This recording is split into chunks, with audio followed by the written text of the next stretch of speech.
Eh bien, rebonsoir à toutes et à tous, bienvenue sur le live de l'Alliance Humaine, l'émission spéciale, pas le live, l'émission spéciale. Ce soir, on va parler de l'état de la France, de la République. Enfin, vous allez voir, il y a une personne qui travaille beaucoup là-dessus. Elle va nous donner plein de belles informations. On est aujourd'hui donc le mardi 10 août 2021, il est 21h15. Donc pour les retardataires, si vous êtes à table, bon appétit. Hein, c'est pas l'heure pour manger, mais pourtant, il y en a qui le font. Très heureux d'accueillir de nouveau ce soir mon binôme pour les émissions spéciales, notre ami Mike, votre voice. Salut mon Mike. Oui, c'est marqué Agora TV. Il y a Agora TV là-haut et... Ouais, non mais il fait trop de pub, hein, David, attention. Ouais, David, Agora TV, celui d'en bas, tu le changes, tu mets mon nom, s'il te plaît. C'est voilà, Mike, votre voix. Bienvenue mon pote. Bien, ça va? Ça va, on est bien. Ça va. Excellent. Ça va être une belle soirée, je crois. Oui. On a une belle personne. On a encore une fois une grande dame qui va venir nous rejoindre, que tu vas accueillir là dans quelques secondes. Et je crois que la partie francophone du monde est très intéressée sur ce qui va sortir de la bouche de cette dame ce soir, parce qu'on est à la fois en plein dans l'actualité et peut-être qu'il va encore y avoir des personnes qui vont se réveiller par rapport à toutes les choses qu'elle va communiquer. Voilà. C'est vrai. Ça va être un bon moment. Et je m'empresse de lui poser des questions. Donc oui, c'est ton rôle, hein, voilà, c'est de poser ces questions à cette belle âme que nous accueillons. C'est pas la première fois, évidemment, on l'aime beaucoup. Merci d'accueillir Madame Valérie Bugot. Coucou Valérie. Bonjour Antoine, merci de m'accueillir. Mais avec plaisir, comme tu le sais, comme je te l'ai déjà dit, hein, tu viens quand tu veux. Et là, il y a un sujet dont on a parlé, c'était ce week-end, je crois, et c'était vendredi dernier. Vendredi, on a allumé les lumières qui restaient dans ma matière grise, et j'ai dit waouh, mais ça, faut qu'on en parle. Et donc, voilà, j'avais envie vraiment que tu sois là aujourd'hui pour venir parler de tes recherches, de tout ce dont tout ce que tu connais. C'est une fada de travail, hein. Tu ne fais que ça. Je vois que tu donnes aussi pas mal d'interviews, d'émissions comme ça, comme les nôtres. Et c'est vraiment un plaisir de t'avoir. On aura plein de questions à te poser parce qu'on a besoin de savoir ce qui se passe en France, de l'état de la France. Donc, on va commencer. Je vais te donner le premier mot. Tu vas dire ce que tu veux. Tu vas introduire ce que tu veux. En tout cas, c'est pour toi qu'on est là ce soir, pour que tu expliques ce que tu as envie d'expliquer sur l'état de la France. Voilà. Bon, merci beaucoup Antoine. Alors déjà, pour commencer, pour donner un peu le là de l'émission, je dirais que tu sais comment j'écris la France. C'est L' A et France par la suite. Donc c'est A privatif en fait. Et ça n'a jamais été autant d'actualité parce que effectivement, en reprenant un peu toute l'évolution qui a eu lieu depuis donc la loi du 23 mars 2020, donc qui est la première loi d'urgence sanitaire qui est passée de façon stupéfiante comme toutes les autres fois, comme toutes les autres lois sanitaires par la suite, devant bien sûr le Parlement. En reprenant un peu l'histoire de tout ça et en écoutant, avec la perspective de ce discours macronesque du 12 juillet dernier, j'ai fait une découverte en fait qui est tout à fait, qui elle aussi qui est tout à fait stupéfiante, c'est qu'en réalité, nous ne sommes plus dans les institutions françaises officielles. C'est-à-dire que les institutions françaises officielles ont été mises en suspension, sont suspendues, et aujourd'hui, la France n'est plus régie par les institutions officielles qui la caractérisent et qui la qualifient au niveau national, mais aussi au niveau international. Parce que, si vous voulez, la première chose, c'est qu'à partir du moment où Macron a fait sa déclaration de guerre, donc ça c'était le 16 mars 2020, si je me souviens bien. Donc il fait sa déclaration de guerre. À la suite de ça, apparaît la première loi d'urgence sanitaire donc du 23 mars, votée en urgence, si mes souvenirs sont bons. Et cette loi est totalement anticonstitutionnelle, j'ai envie de dire aconstitutionnelle, parce qu'elle ne respecte aucune des prescriptions de la Constitution française de 1958. On passe là-dessus. Il y a eu de multiples avatars de cette loi qui a été revue en juillet 2020, etc. Je ne reviens pas sur tout le détail, mais il se trouve que successivement ou simultanément, a été institué un conseil de défense sanitaire. Alors, ce conseil de défense sanitaire, il a été institué sur proposition de la commission scientifique qui a été instaurée suite à cette fameuse déclaration de guerre de Macron. Donc, on a bénéficié d'un conseil scientifique qui est présidé par M. Delfrécy, et dont, si vous vous souvenez bien, le professeur Raoul faisait partie, et qu'il a quitté assez tôt en dénonçant cette mascarade, en disant c'est un conseil des amis de Delfrécy. D'accord ? Il n'y a pas si longtemps, on a découvert que M. Delfrécy entretenait une relation épistolaire, en tout cas avait des contacts écrits via Internet avec le fameux Fauci, qui est le président si je me souviens, enfin si je ne me trompe pas, du CDC américain. C'est ça. Donc cette conversation c'est ça, président du CDC, non? Fauci. Donc vous savez, il y a toute une correspondance, les mails de Fauci qui sont sortis récemment, et donc on a découvert qu'il y avait aussi des interactions avec Monsieur Delfrécy. Et si vous voulez, ces interactions ne sont pas uniquement de type amical, mais étant donné l'importance, je dirais, politique qu'avait pris ce conseil scientifique, on pourrait aussi imaginer que certains puissent analyser cette correspondance à l'aune éventuellement d'une collusion d'intérêts avec un État étranger. Ça paraîtrait pas totalement impossible de l'envisager sous cet angle-là. Donc évidemment, bien entendu, ça n'a jamais été envisagé comme ça. En tout cas, donc pour résumer, la déclaration de guerre de Macron, la loi d'urgence inconstitutionnelle, le conseil scientifique dont la composition est extrêmement sujette à caution, hein, parce que ce ne sont pas tous de très grands scientifiques, Delfrécy avec ses interactions avec Fauci, etc. Et ce conseil scientifique se permet de faire une proposition de constitution d'un conseil sanitaire de défense qui, lui, va prendre les décisions stratégiques pour la France. Donc, depuis lors, le Conseil de défense sanitaire se réunit une fois par semaine. Si j'ai bien compris, il s'agirait du mardi. Et le mercredi, le Conseil des ministres entérine les décisions du Conseil de défense sanitaire. Donc, pour résumer, du début à la fin, nous ne sommes plus dans les institutions officielles de la France. Les institutions sont mises en suspens, et donc la France officielle n'existe plus. Nous sommes dans un vide juridique, un vide institutionnel qui suppose beaucoup d'autres choses derrière, parce que vous savez que quand on est en état de guerre, alors là, c'est une guerre qui n'a pas d'ennemi. Bon, ça, c'est une guerre d'un type nouveau. En général, c'est une guerre contre le peuple.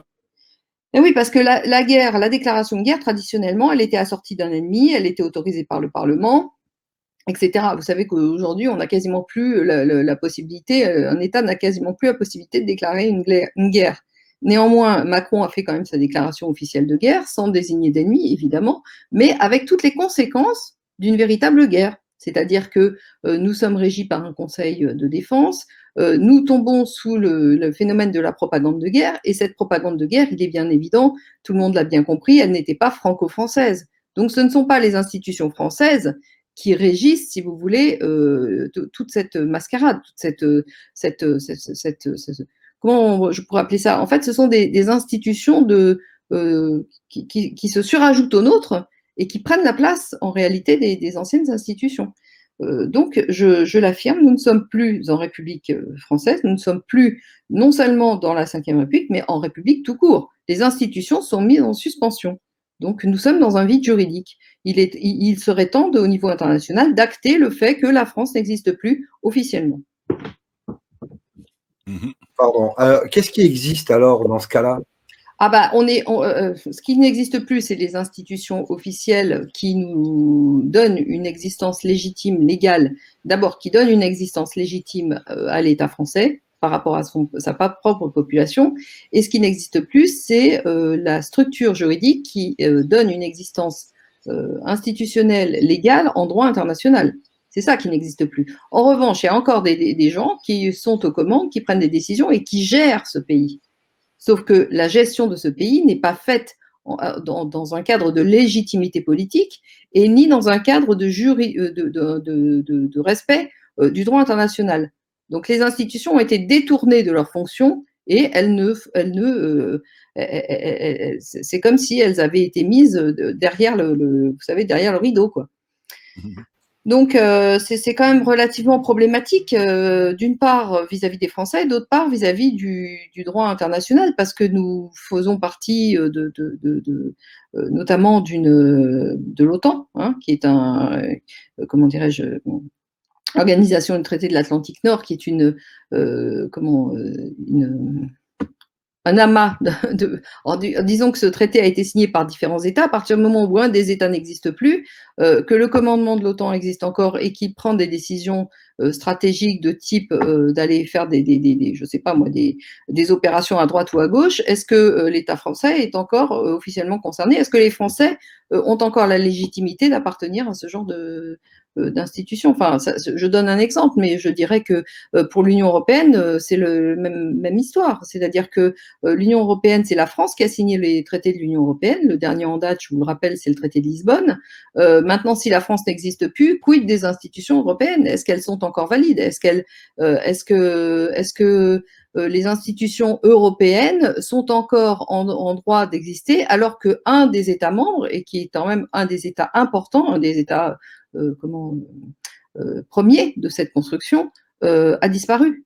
Enfin, je voulais dire, vous voyez, si on déroule la bobine, il y a tout un tas de questions qui peuvent se poser. Alors évidemment, on ne les pose pas, mais on ne pose pas non plus la question de savoir si l'État français existe encore. Or moi, je vous le dis, l'État français, officiellement, n'existe plus.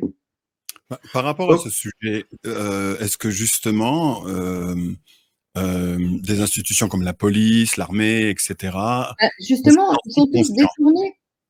Ces institutions-là sont mises au service d'une imposture. Donc en réalité, toutes les institutions publiques françaises sont détournées de leurs fonctions au profit d'une espèce de marasme, de caste ou d'individus qui ont pris le pouvoir de façon tout à fait officieuse, qui gèrent la situation sur notre territoire, mais qui n'assument aucune responsabilité de nulle part.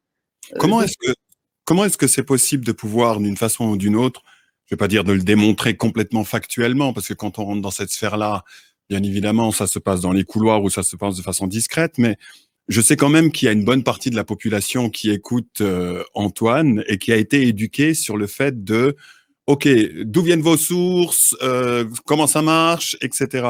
Comment réussir à faire que tout le monde puisse réussir à les sources, elles sont tout à fait officielles. Je n'invente. Je les ai. Écoutez, j'ai écrit un article dessus. Si Antoine, tu peux bien passer, voilà.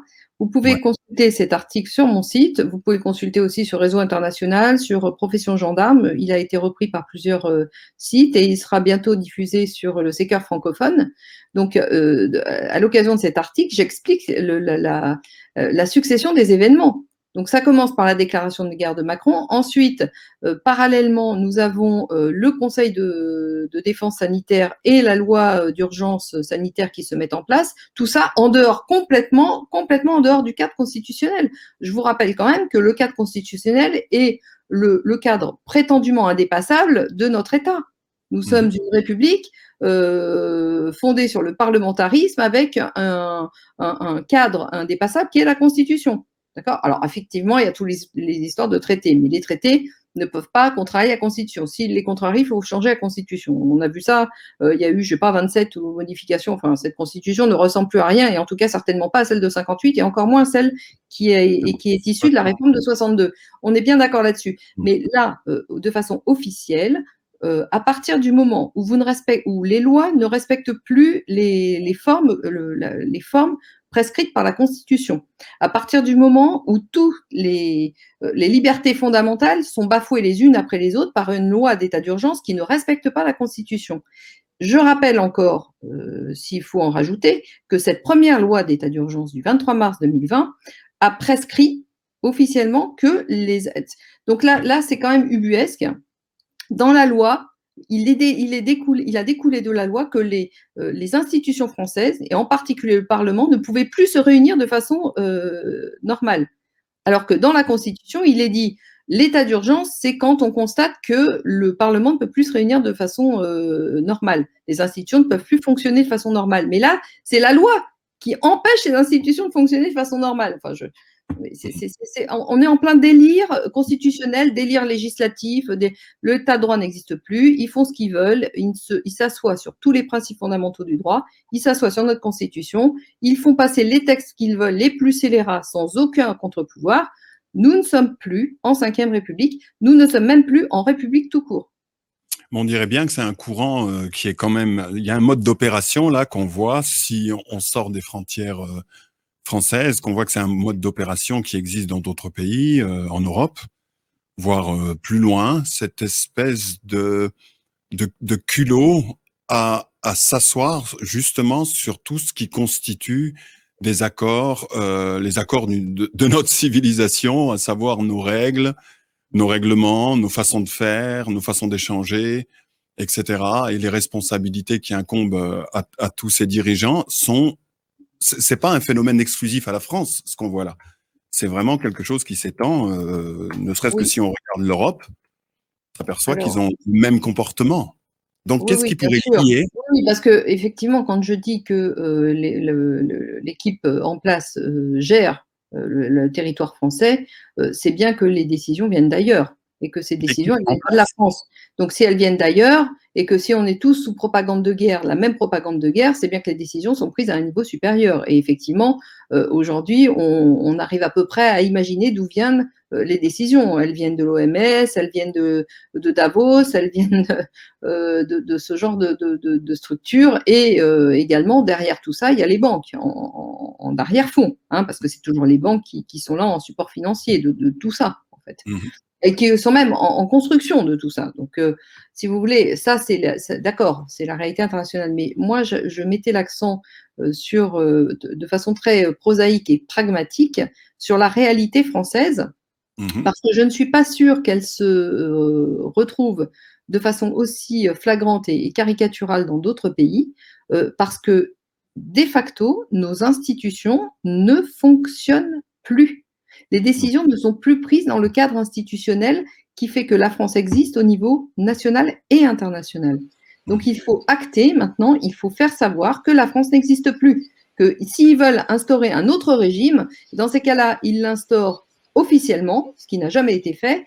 Et je vous rappelle quand même qu'un régime politique est choisi par sa population. Il y a quand même le droit à l'autodétermination des peuples, qui est un principe fondamental clamé par l'ONU, n'est-ce pas? Donc, s'ils veulent instaurer un nouveau régime, il faudrait quand même peut-être demander l'avis de la population française. Voilà. Donc, la vérité, c'est qu'ils n'ont pas officiellement déclaré la fin de l'Ancien Régime pour ne pas avoir à imposer un régime officiellement trop violent et trop dictatorial pour ne pas trop attirer les foudres de pays qui pourraient s'émouvoir, de pays étrangers qui pourraient s'émouvoir de ce qui se passe chez nous. Donc, en réalité, mieux vaut tout faire ça dans le plus grand silence, dans l'opacité, comme d'habitude, et dans l'irresponsabilité la plus totale. Moi, je vous dis, les institutions françaises n'existent plus, de facto, elles n'existent plus, donc il faut l'acter au niveau international. Maintenant, nous sommes rentrés, donc de facto, dans un processus de réforme de régime, de changement de régime, et ce processus-là, il est en cours. Et il est en cours du fait même des gens qui étaient à la tête de l'État. C'est eux qui ont... C'est pas la population française qui rejette l'État. C'est les gens qui sont au pouvoir qui ont annulé eux-mêmes l'État. C'est alors, vers quel régime ils veulent nous emmener? Oh bah écoutez, là, étant donné que nous ne sommes plus du tout dans un régime d'état de droit qui ne respecte plus aucune liberté fondamentale, il n'y a pas à se poser trop de questions. On imagine très bien vers où on va. Hein. Alors, moi, ce que j'ai trouvé assez marrant, Pardon ? Je ne sais pas si tu l'as fait exprès sur ce dessin, mais tu as vu ce qui a marqué sur le hachoir? Oui, c'est Christophe qui fait mes dessins. Il a été très inspiré. Après le Nouvel Ordre Mondial. Bien sûr. Voilà. Donc la France, elle est passée à la moulinette du Nouvel Ordre Mondial. C'est exactement ça. Justement, et il reste un gros amas est tronesque. Ça, c'est la résultante. Alors, il y avait une question qui nous dit déjà, est-ce que l'armée est au courant? Parce qu'on a vu évidemment ton appel à l'armée. Oui, il a été mal compris cet appel. Oui, je crois. Alors, cet appel a été mal compris. Je n'ai pas fait un appel au soulèvement des forces de l'ordre. C'est pas du tout ça. J'ai fait un appel à une prise de conscience de ce qui se passait réellement. Et c'est la raison pour laquelle, suite à l'appel, j'ai précisé ce que je voulais dire avec l'article que j'ai écrit. C'est qu'en réalité, j'explique aux forces de l'ordre, parce que c'est quand même elles qui sont en dernier lieu garants de l'ordre public sur le territoire, je leur explique que leur fonction a été détournée au profit d'une espèce de mafia qui n'assume pas ses responsabilités. Et ce que je voulais mettre dans cet appel, ce n'est pas un appel au soulèvement des forces de l'ordre, bien au contraire, c'est un appel à une prise de conscience par toutes les forces de l'ordre qu'elles ont été détournées de leur fonction initiale puisqu'elles ne rentrent plus dans le cadre d'un régime établi. D'accord. Mais l'armée est aux ordres de l'État qui dirige justement cette mafia-là, qui dirige la France. Justement, l'État n'existe plus. C'est quelqu'un d'autre qui tient les rênes. Ça, a priori, on arrive à le comprendre.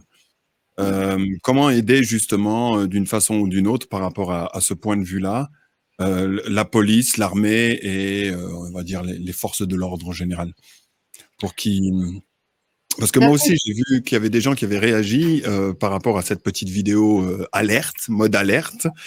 Oui, mais elle est, en effet, c'est une vidéo en mode alerte parce que c'est quand même très grave ce qui est en train de se passer. Parce que imaginez-vous bien que quand même l'État fonctionne prétendument au bénéfice de sa population et en tout cas en ponctionnant les forces vives de la nation. C'est-à-dire qu'elle fonctionne sur le système payé, financé par les Français. Les forces de l'ordre sont financées par les Français.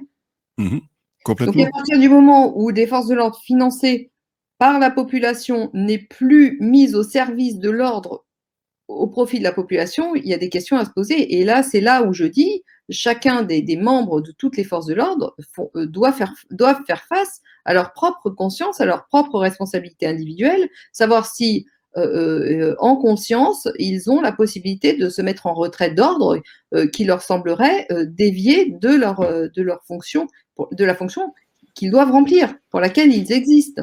Et y a-t-il encore une conscience dans les forces de l'ordre et dans l'armée française? Oui, je suis sûre, mais vous savez, c'est comme tout le monde. La conscience n'a pas été achetée par les crédits. Pour faire vivre une famille, exactement, pour rembourser les crédits. Donc si vous voulez, c'est un enchaînement tout à fait diabolique, hein, dans lequel on tient les gens par l'argent. Mais au-delà de l'argent, il y a une conscience, parce que l'argent, ça ne garantit pas la pérennité de la société, ça ne garantit pas l'avenir de nos enfants, par exemple. Donc, ça peut le garantir dans une situation normale, mais à partir du moment où c'est la sécurité personnelle et même biologique qui est en jeu, est-ce que l'argent est le bon critère d'évaluation des situations? C'est ce genre de question que les forces de l'ordre doivent se poser, parce que officiellement, leur mission est détournée de sa fonction. Nous assistons à un abus de droit international, à un détournement des fonctions étatiques. C'est quand même assez inédit dans l'histoire. Hein. Moi, je n'ai pas le souvenir d'avoir eu connaissance d'un truc pareil en France. On a connu le régime d'occupation, mais c'était un régime d'occupation avec une véritable déclaration de guerre et un occupant. C'était donc dans un cadre légal clairement établi. Je ne dis pas que c'était bien, c'est pas ça le sujet. Le sujet, c'est de dire qu'il y avait une existence légale. Aujourd'hui, il n'y a plus d'existence légale. C'est incroyable. Donc là, la mission donc, que vous vous êtes donnée par rapport à ça, comment faire pour essayer d'avancer un petit peu sur le Schmilblick ce soir concernant la prise de responsabilité ou le fait d'assumer cette information jusqu'au moment où elle devient vraiment vraie pour les gens, ou en tout cas principalement pour les corps les plus concernés vis-à-vis d'une information comme celle-là. Comment allons-nous faire pour faire que ça devienne... C'est pas juste une information parmi tant d'autres, celle-là. C'est pas une information qu'on doit mettre au même niveau que tout ce qu'on entend depuis une année et demie, voire deux. Il y a des informations qui parfois sont absolument vitales et d'autres le sont moins. Comment est-ce qu'on va faire pour faire que, à un moment donné, cette information rentre? Parce que ces gens-là, comme vous en avez parlé ou comme vous l'avez soulevé juste maintenant, sont au même point que la plupart des gens dans la société. À savoir qu'au début, quand on a des informations, c'est pas toujours évident. Et même si on les considère comme vraies, il va falloir réussir à l'assumer dans la vie de tous les jours, dans l'action, devant le patron, devant le chef. Et là, eux sont dans des systèmes hiérarchiques dans lesquels ils sont cadrés comme ça depuis, c'est comme ça que ça fonctionne, quoi. Donc, réussir à se mettre debout pour donner quelque peu de tort à une hiérarchie qui suit ce genre de raisonnement ou qui suit cette philosophie ou qui suit le fait de rester aveugle, waouh, ça veut dire qu'il va falloir qu'on les aide à faire le pas. Comme pour toute autre personne à qui il faut donner du courage pour faire le pas. C'est vrai, mais le courage, ça vient de l'extrême état d'urgence et l'extrême danger dans lequel chaque individu se situe, y compris les forces de l'ordre qui sont des individus comme les autres finalement. Simplement, ils sont dans un mode un peu automatique, c'est-à-dire que ils sont sous une hiérarchie très stricte qui leur a peut-être donné l'habitude de ne pas raisonner en termes de finalité. Ils ont une mission et ils ne raisonnent pas en termes de finalité. Donc, en fait, l'appel que j'ai fait, et c'est pour ça que il s'est intitulé « Appel aux forces de l'ordre », c'était un appel finalement à retrouver une capacité de réflexion autonome, une capacité à se projeter dans les finalités des actions qu'ils sont amenés à remplir pour, encore une fois, un non-État, un État qui n'existe plus. Donc, c'est un appel à la responsabilisation et je ne pense pas que ça puisse passer par autre chose que par une responsabilisation personnelle de chacun des individus. C'est vrai pour les forces de l'ordre, mais c'est vrai pour les médecins, c'est vrai pour toutes En fait, c'est vrai pour chacun des Français. Chacun doit être mis aujourd'hui face à ses vraies responsabilités en tenant compte des réalités, une fois de plus. C'est que la réalité est cachée. Les esprits, on est tous dans une confusion mentale qui empêche d'avoir le bon raisonnement et le bon niveau de réflexion qui permettent de prendre ses responsabilités. Alors, j'ai une question là en dessous. Ça paraît bizarre, mais ne veulent-ils pas vacciner l'armée régulière pour les rendre malades et les remplacer par leur armée de l'OTAN, leur armée européenne, l'Eurogent de force, par exemple? Oui, il se passe des choses tout à fait étonnantes. C'est vrai que l'armée française est attaquée de tous les côtés depuis quand même fort longtemps, par les budgets, mais aussi par les RTT. J'ai envie de dire, non, mais c'est un peu une caricature, mais il faut le dire comme ça. Ce qui fait qu'elle est mise en état, elle est de moins en moins mise en état de pouvoir remplir ses fonctions. Et à partir du moment où c'est vrai qu'ils ont commencé à rendre la vaccination obligatoire, non pas parmi toutes les forces de l'ordre, mais en priorité dans l'armée, ça interpelle, ça doit objectivement, les militaires doivent se poser des questions. Pourquoi est-ce que les policiers ne sont pas concernés par cette obligation vaccinale que je rappelle qui n'est pas un vaccin? C'est quand même une injection d'un produit à titre expérimental et un produit qui agit sur une modification, qui agit sur les gènes. Donc un produit potentiellement entraînant des modifications génétiques plus ou moins irréversibles. Donc il y a quand même des questions à se poser. Je dirais que c'est vrai, l'armée est en mode automatique parce qu'ils ont toutes les émissions, ils obéissent à des ordres, mais à partir du moment où leur vie propre est en jeu, en danger, est-ce que ça ne justifie pas non plus une prise de conscience et une réaction face à des ordres qui sont de plus en plus déments, quoi? Non, moi j'étais juste en train de regarder. J'aime bien parce que vous discutez, puis moi je prends du recul et puis je regarde. Personnellement, j'ai regardé pas mal de vos émissions sur lesquelles vous êtes passé, présenté des livres, etc. Et ce que j'ai pu voir pendant un certain, dites-moi si je me trompe, hein, pendant un certain temps, vous parliez surtout du constat, c'est-à-dire de parler de comment ça se passe réellement, contrairement à ce que les gens croient que le système fonctionne. C'est-à-dire, ça fait un certain nombre d'années que je vous vois en train d'essayer d'éveiller des consciences sur le fait que, voilà, coucou, vous vivez pas à l'endroit où vous vivez pas, vous vivez pas dans un système tel que vous le pensez, puis vous avez dénoncé. Ensuite, vous arrivez chez Antoine et je vous vois poser non plus quelque chose sur le constat, mais cette fois-ci en termes de solution, c'est-à-dire le futur, avec la proposition d'un système que j'ai trouvé intéressant. Il y a quelques points dans lesquels je me suis dit, ça, il n'y a pas pensé. Mais bon, c'est voilà un système par rapport au futur. Et c'est vrai que par rapport aux gens qui nous regardent, Il y a énormément de catégories de gens qui se situent dans des catégories différentes. Il y en a encore, il y a des gens qui sont beaucoup déjà sur la surprise, ceux qui viennent à peine de prendre des informations réelles de ce qui est en train de se passer en France, pour ne parler que de la France ce soir. Il y a des personnes qui sont conscients de ça depuis un certain temps et qui encaissent, je vais dire, et qui sont un petit peu dans un truc dans une émotion de révolte par rapport à tout ça. Et il y a une autre catégorie de personnes qui sont sur, et ceci depuis un petit moment quand même, qui sont sur la création du demain, la création du demain. Et je vois que vous remplissez un petit peu des paliers dans tous ces secteurs. Donc, je trouve ça très bien. Et puis bon, le début de la conversation était pas ni du passé, bon, un peu quand même, et du futur, mais plus par rapport au présent, c'est-à-dire ce qui se passe maintenant. Comment vous liez ce qui se passe maintenant avec justement votre programme et le schéma de réforme? C'est un petit peu comme un jeu d'échecs, tout ça. Si le but est de mettre en place quelque chose pour le futur, mais que d'un seul coup, on s'aperçoit que dans le présent, il y a un truc là qui peut réussir peut-être à casser tout le château de cartes. Donc, comment faire? Est-ce qu'on reste dans la même idée, dans la même structure de pensée concernant ce que la France doit faire, le peuple français doit faire comme action pour reprendre son territoire et reprendre sa souveraineté? Ou alors, par rapport à ce qui vient de se passer ou ces informations que vous avez communiquées par rapport à l'OTAN, etc., il faudrait bifurquer pendant un petit moment. Je veux dire, on en est où par rapport à la situation actuelle concernant votre plan pour le futur? Alors, déjà, je voudrais commencer par apporter la précision suivante, c'est que je travaille sur la réforme des institutions depuis longtemps. Dans mon livre « Les raisons cachées du désordre mondial », il y a déjà la réforme des institutions à la fin du livre. Donc, si vous voulez, mon travail de réflexion ne date pas de la crise du Covid. C'est tant mieux. C'est tant mieux.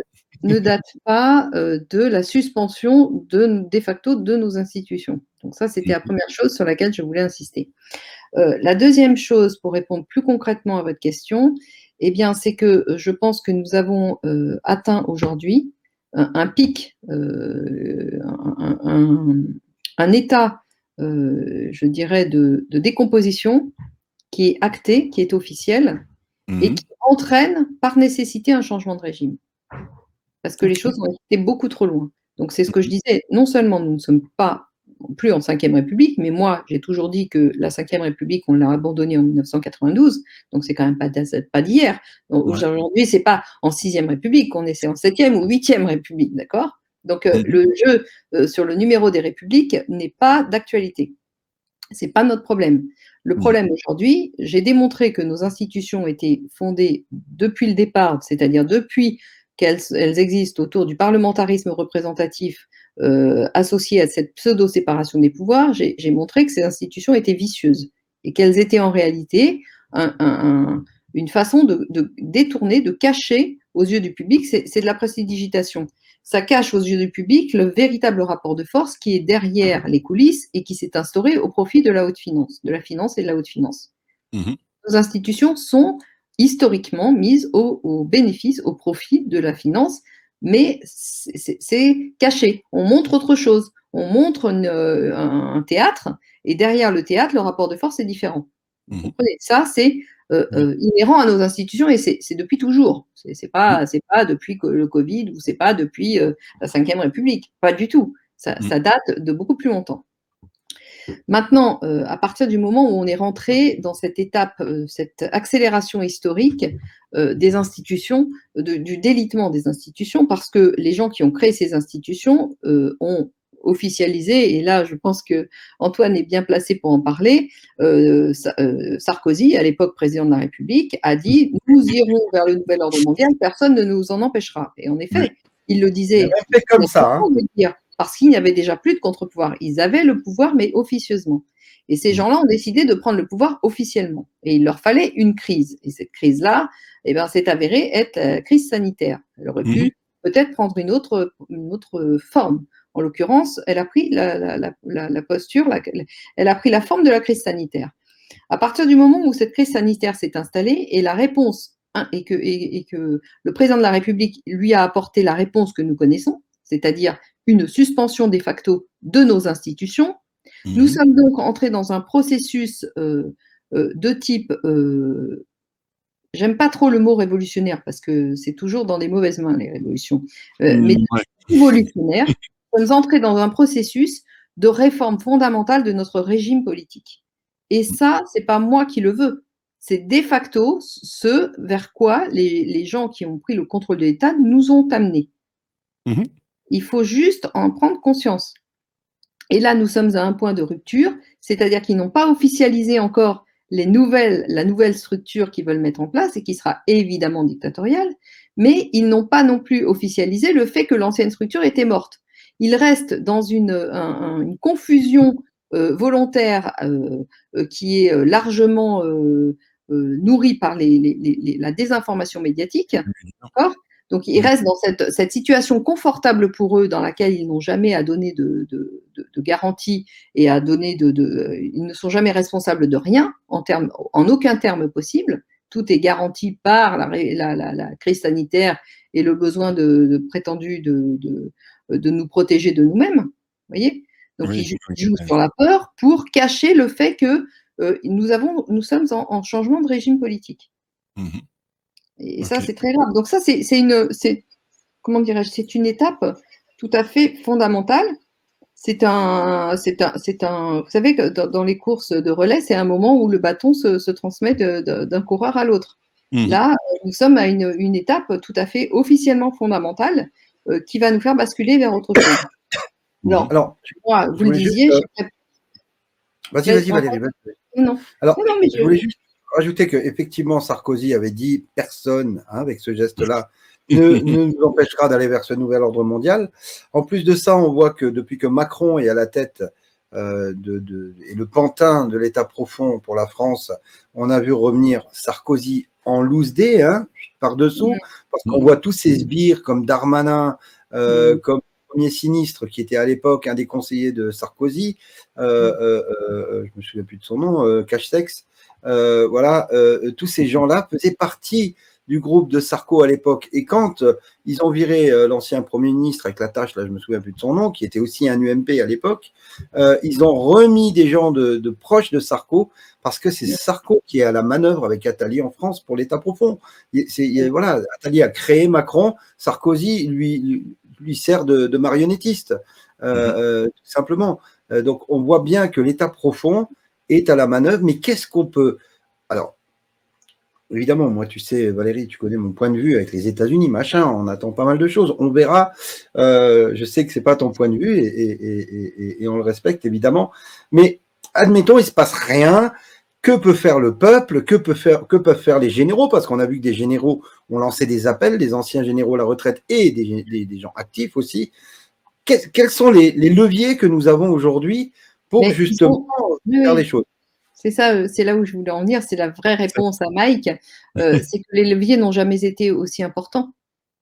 On n'a jamais vécu aujourd'hui, nous sommes dans une situation de pain béni parce que nos ennemis nous ont amenés dans la situation dans laquelle on peut reprendre la main. Attends, je prends des notes, vas-y. Moi aussi. Ils ont eux-mêmes détruit l'ancien et ils sont dans une situation intermédiaire dans laquelle ils n'ont pas encore établi leur régime dictatorial définitivement. Donc nous sommes dans une très rare période de l'histoire où on peut reprendre le contrôle de notre nation, de notre pays, de notre État. Et c'est les Français qui peuvent le faire. C'est pas uniquement les forces de l'ordre, mais c'est pas uniquement les Français sans les forces de l'ordre. C'est les Français avec les forces de l'ordre. Et les forces de l'ordre, il s'agit des forces civiles et des forces militaires, bien entendu. Mais à condition que tous ces gens-là soient conscients de la situation réelle. Et c'est la raison pour laquelle j'ai fait mon appel pour une prise de conscience de la situation réelle. Alors est-ce que tu as eu un retour? Évidemment, la partie adverse a prévu un plan B si jamais ils n'arrivaient pas à imposer leur plan A, c'est-à-dire la succession de Macron et le changement de régime officiel et sans trop de difficultés. Bah, ils ont prévu un plan B, c'est-à-dire que on récupère, on acte que les institutions anciennes n'existent plus, et puis on manœuvre en sous-marin pour instaurer un nouveau régime, que tout change et que rien ne change. Donc de tout changer en apparence pour ne jamais changer les rapports de force. Et ça, il est évident et je le sais de façon certaine, qu'il y a des manœuvres en sous-main pour manipuler et pour infiltrer tous les mouvements citoyens qui sont en train de s'agiter aujourd'hui, de se mettre en mouvement, parce que à juste titre, beaucoup de citoyens commencent à s'inquiéter sérieusement de la situation et à se dire il faut qu'on se prenne en main. Donc il y a beaucoup d'initiatives désordonnées, mais qui existent. Et toutes ces initiatives, il y a des forces d'infiltration qui sont à la manœuvre. Donc c'est pas gagné. Hein, mais enfin, il faut être conscient du fait que nous avons une ouverture historique qui ne s'est quasiment jamais produite dans l'histoire.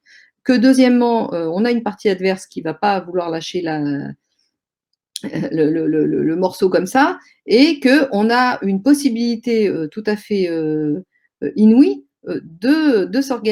si on arrive à être coalisé au bon moment, à imposer un nouveau régime qui soit un régime véritablement politique, c'est-à-dire démocratique est un mot qui a été tellement Il va falloir réinventer un autre mot, c'est voilà, certain. il faudrait inventer un autre mot, mais en tout cas, un régime dans lequel la population soit partie prenante. Voilà.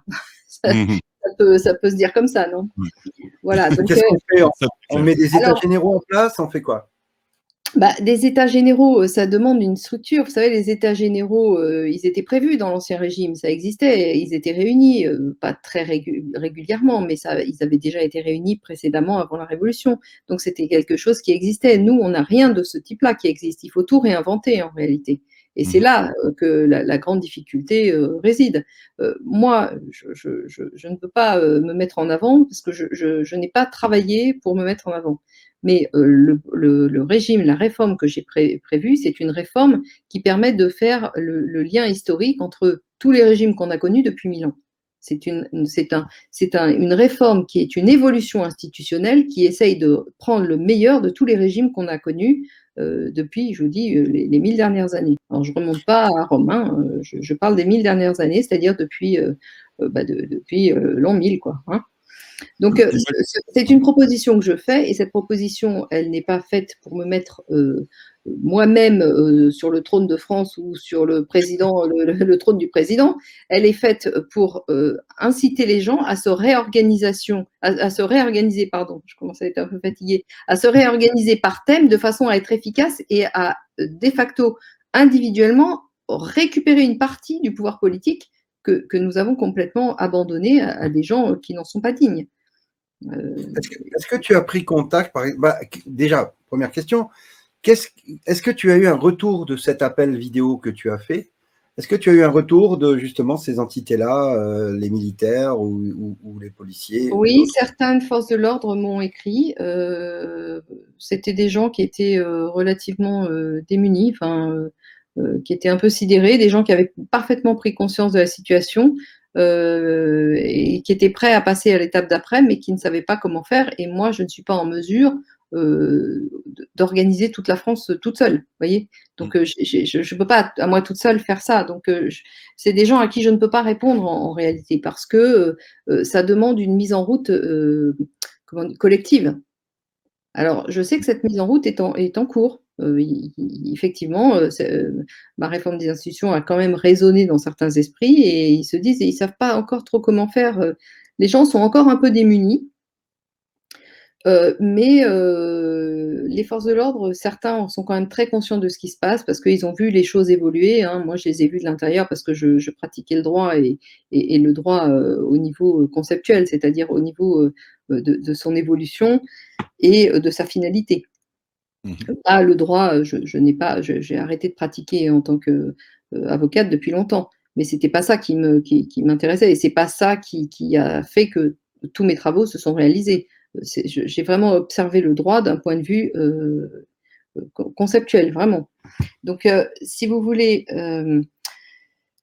les gens sont en train de comprendre, ils sont en train d'essayer de s'organiser, et je pense que si j'ai fait cet appel vidéo aux forces de l'ordre, c'était pour leur donner du courage, pour les conforter dans un sentiment qu'ils avaient déjà en eux, c'est-à-dire qu'ils savaient que les choses évoluaient et ils savaient qu'ils étaient mis au service. Ils savent profondément qu'ils sont mis au service, en tout cas pour ceux qui réfléchissent 2 minutes, ils savent très bien qu'ils sont mis au service d'un ordre qui n'est pas l'ordre politique normal. Donc, ils ne sont pas sûrs d'eux, en fait. Et c'est vrai que rentrer dans un combat, renoncer à votre substance, votre salaire et donc votre substance vitale au quotidien pour vous et votre famille, alors que vous n'êtes même pas sûr de vous, c'est pas quelque chose de possible. Donc, c'est la raison pour laquelle j'ai fait cet appel pour conforter, en réalité, les forces de l'ordre dans la conviction ou dans l'intuition ou l'intime conviction qu'ils avaient que, en effet, leur mission a été détournée et qu'ils ne sont plus au service de la population française. C'est la raison pour laquelle j'ai fait cet appel. Non pas pour les inviter à se soulever, parce qu'il ne s'agit pas du tout de ça. Il s'agit de retrouver les fondamentaux de notre État, de nos institutions, de notre vie collective et même de la finalité pour laquelle on veut vivre ensemble. Pourquoi devrait-on vivre ensemble? Si on n'a plus envie de vivre ensemble, ben dans ces cas-là, la France, l'État explose. Mais dans ces cas-là, ça doit être assumé. Quel que soit le choix, il doit être assumé. Vous comprenez? Alors qu'aujourd'hui, tout se fait en coulisses, dans la confusion, dans la culpabilisation, dans la haine, enfin, c'est plus possible. Il faut redevenir sérieux. Juste, après je te laisserai la parole, Mike. On voit qu'on a des voix dissidentes au niveau politique. Je pense évidemment à Asselineau, à Philippot, à Dupont-Aignan, enfin ces gens-là qui je ne sais pas s'ils surfent sur le truc du peuple, mais en tout cas, on voit bien que moi, je suis depuis 38 semaines les mouvements de Philippot, qui c'est quand même le premier à avoir bougé un peu son cul, excusez-moi le terme, mais voilà, au niveau populaire. Est-ce que tu as eu des contacts avec ces gens qui pourraient peut-être justement utiliser ton savoir, tes réflexions, tes possibilités de changement ou de prise en main de tout ça? Je vois que tu souris, c'est marrant. Ça va être croustillant dans 2 secondes. Là, je sens que Alors, donc, as-tu des contacts avec ces gens-là qui sont quand même des figures de proue politiques, même si la politique telle qu'elle est aujourd'hui, c'est pas vraiment ce qui est le mieux. Mais est-ce qu'il y a quelque chose de concret qui est en train de se mettre en place, ou est-ce que tu en as déjà au moins discuté avec eux? Alors, je vais essayer d'éviter toute polémique, parce que mon objectif n'est pas d'entrer en combat contre ces gens-là, pas du tout. Ils jouent leur rôle, ils jouent leur carte à un moment donné. Sauf que dans le cadre d'un parti politique, on ne pourra jamais faire changer les choses. Jamais. Donc ces gens-là restent dans le cadre de la République qui n'existe déjà plus. Donc leur combat, c'est un combat d'arrière-garde. Alors pour te dire, c'est ce que j'ai dit. J'ai appartenu à l'UPR. Que j'ai dit à Florian Philippot en tête-à-tête. Voilà. Et c'est ce que je dis moi personnellement. J'ai appartenu à l'UPR, j'ai tenu les élections européennes de 2014 et j'étais même tête de liste sur les élections en Île-de-France, pour l'Île-de-France. Donc j'avais ces deux casquettes-là. Je me suis rendu compte qu'il y a tout un tas de non-dits qui étaient, effectivement, François Asselineau a beaucoup œuvré pour faire comprendre ce qu'était l'Union européenne, mais là où il a œuvré pour rester dans la confusion, c'est qu'il a omis systématiquement d'expliquer que s'il n'y avait pas eu cette corruption dans notre propre État, il n'y aurait jamais eu d'Union européenne. C'est les propres Français, c'est les dirigeants français qui ont créé l'Union européenne et qui participent à toute cette mascarade. D'accord? Donc ça, c'est très important de le comprendre. Parce que les gopés et tout ça, c'est de la fumisterie. D'accord? Qui c'est qui prend les décisions? Ce sont les ministres, la réunion des ministres des Finances et de l'économie. Et qui c'est qui a voix prépondérante? L'Allemagne et la France. OK? Donc, circulez. Les gopés, c'est de l'enfumage. Donc, je ne veux pas dénoncer tout ce que François Asselineau, tout ce que l'UPR a fait. Pas du tout. C'est pas mon intention. Ils ont fait par ailleurs beaucoup de choses, ils ont été très dévoués. J'ai travaillé avec des gens formidables de dévouement et de conviction à l'UPR. Néanmoins, je m'excuse, François Asselineau a systématiquement caché le fait que si on a cette mascarade européenne, c'est parce que nous avons chez nous une corruption qui est endémique et qui est systémique. Et il sait très bien de quoi il s'agit parce qu'il a été au plus haut sommet de l'État et il les a fréquentés longtemps. D'accord ? Donc ça, c'est pour Asselineau. Pour Philippot, Philippot, il me connaît parce que je vois qu'il est allé de temps en temps voir mon site, en tout cas ma page Facebook, d'ailleurs la fausse, entre guillemets, ça c'est amusant, celle qui n'est pas valide. En tout cas, l'autre, la vraie ne fonctionne pas parce que je ne tiens pas à la faire fonctionner. Elle a juste été créée pour dénoncer l'autre, en fait. En tout cas, tous ces gens-là me connaissent, mais moi, je m'inscris en faux sur la capacité à faire changer le régime de l'intérieur. Et ça, je dois dire que, alors j'en profite, puisque je suis à l'antenne, pour dire le plus grand respect et l'admiration que j'ai pour Lucien Cerise, qui fait un travail formidable, mais vraiment personne ne l'a fait avant lui, d'information sur les manipulations des foules, etc. Mais Lucien Cerise, pour moi, prend cette direction du parti politique en pensant qu'on peut changer les choses de l'intérieur et qu'on ne peut les changer que de l'intérieur. Et moi, je dis non, c'est pas vrai. De toute façon, c'est même plus possible puisque l'État a été mis en suspension aujourd'hui. Il n'existe plus. Donc, en fait, le combat par le biais d'un parti politique est un combat d'arrière-garde, quelle que soit la qualité interne, intrinsèque des personnes qui mènent ce combat. Parce que de toute façon, vous ne pouvez pas lutter contre un système, même avec les meilleures intentions du monde. Si vous rentrez dans ce système-là, eh bien, ils seront avalés par la l'hydre. Voilà. Donc, c'est pas possible. En fait, c'est une incapacité systémique de changer les choses si on prend cette direction-là. Et cette direction-là est de facto obsolète, puisque de toute façon, l'État est mis en suspension. Donc, le parti politique n'a même plus de raison exactement d'être, puisque nous ne sommes plus dans le cadre d'institutions parlementaires et d'institutions républicaines. On est dans une institution gérée par un gouvernement mondial déjà Oui, depuis bien longtemps. sûr. Donc, je vais revenir sur une réflexion. Je sais que je sais qu'on n'est pas d'accord, mais la France est gérée par une institution mondiale, extra-communautaire à la France, qui n'a rien à voir avec la France. Donc, je vais aller au bout de ma réflexion. Je sais que tu vas pas m'aimer, mais c'est pas grave. Donc, c'est pas forcément que les Français qui doivent régler le problème. Ça peut être aussi au-delà de la France. Vu qu'on a un ordre exécutif du 12 septembre 2018 laissé en cadeau par une personne que tu n'aimes pas trop, mais bon, qui est Donald Trump avant de se barrer, il a laissé un joli cadeau qui est en train de se dérouler en ce moment même, avec les élections qui risquent d'être annulées dans les heures et les jours qui viennent. On entre dans l'ordre exécutif que tu as vu dans mes lives, que j'ai déjà montré, et qui explique que toute entité, pays ayant fait laisser faire ou participer à la fraude électorale aux États-Unis serait de facto complètement pris sous la loi américaine et donc risquerait de faire tomber un gouvernement français grâce à cet ordre exécutif. Alors ça, c'est intéressant. Non, mais ça, c'est très intéressant. Excuse-moi, je t'ai coupé ta fin de phrase. Donc déjà, sur les faits, sur l'écrit, c'est possible, mais qu'est-ce que tu en penses, toi ? Alors, tout ce que tu dis m'amène plusieurs réflexions. La première réflexion, c'est que je n'ai rien contre Trump. J'ai même été plutôt dans le mouvement qui était favorable à lui. Parce que, évidemment, vous savez, non, je n'ai rien. Mais Trump, c'est pas mon sujet, en fait. Moi, mon sujet, c'est la France.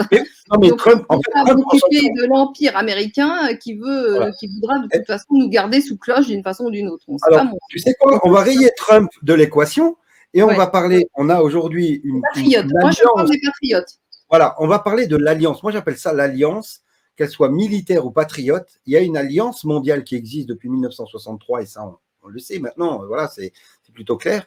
On a une opération sous faux drapeau qui a lieu en ce moment même sur le territoire européen, qui s'appelle l'opération Mousquetaire, où un grand nombre de troupes américaines sont sur le territoire américain. Est-ce que c'est pas une opération sur le territoire européen, pardon, des Américains sur le territoire européen? Est-ce que ça pourrait pas être justement une couverture pour des opérations à venir dues à cet ordre exécutif? Alors, là où il faut qu'on soit bien clair, je t'ai expliqué que l'État français, de facto, n'existait plus. Donc cet ordre américain, si on déroule logiquement le fil des événements, cet ordre américain, s'il venait à être mis en œuvre, il ne s'appliquerait plus à un État français, puisque l'État français n'existe plus, le gouvernement n'existe plus. Par contre, il pourrait s'appliquer à des individus gestionnaires de l'État.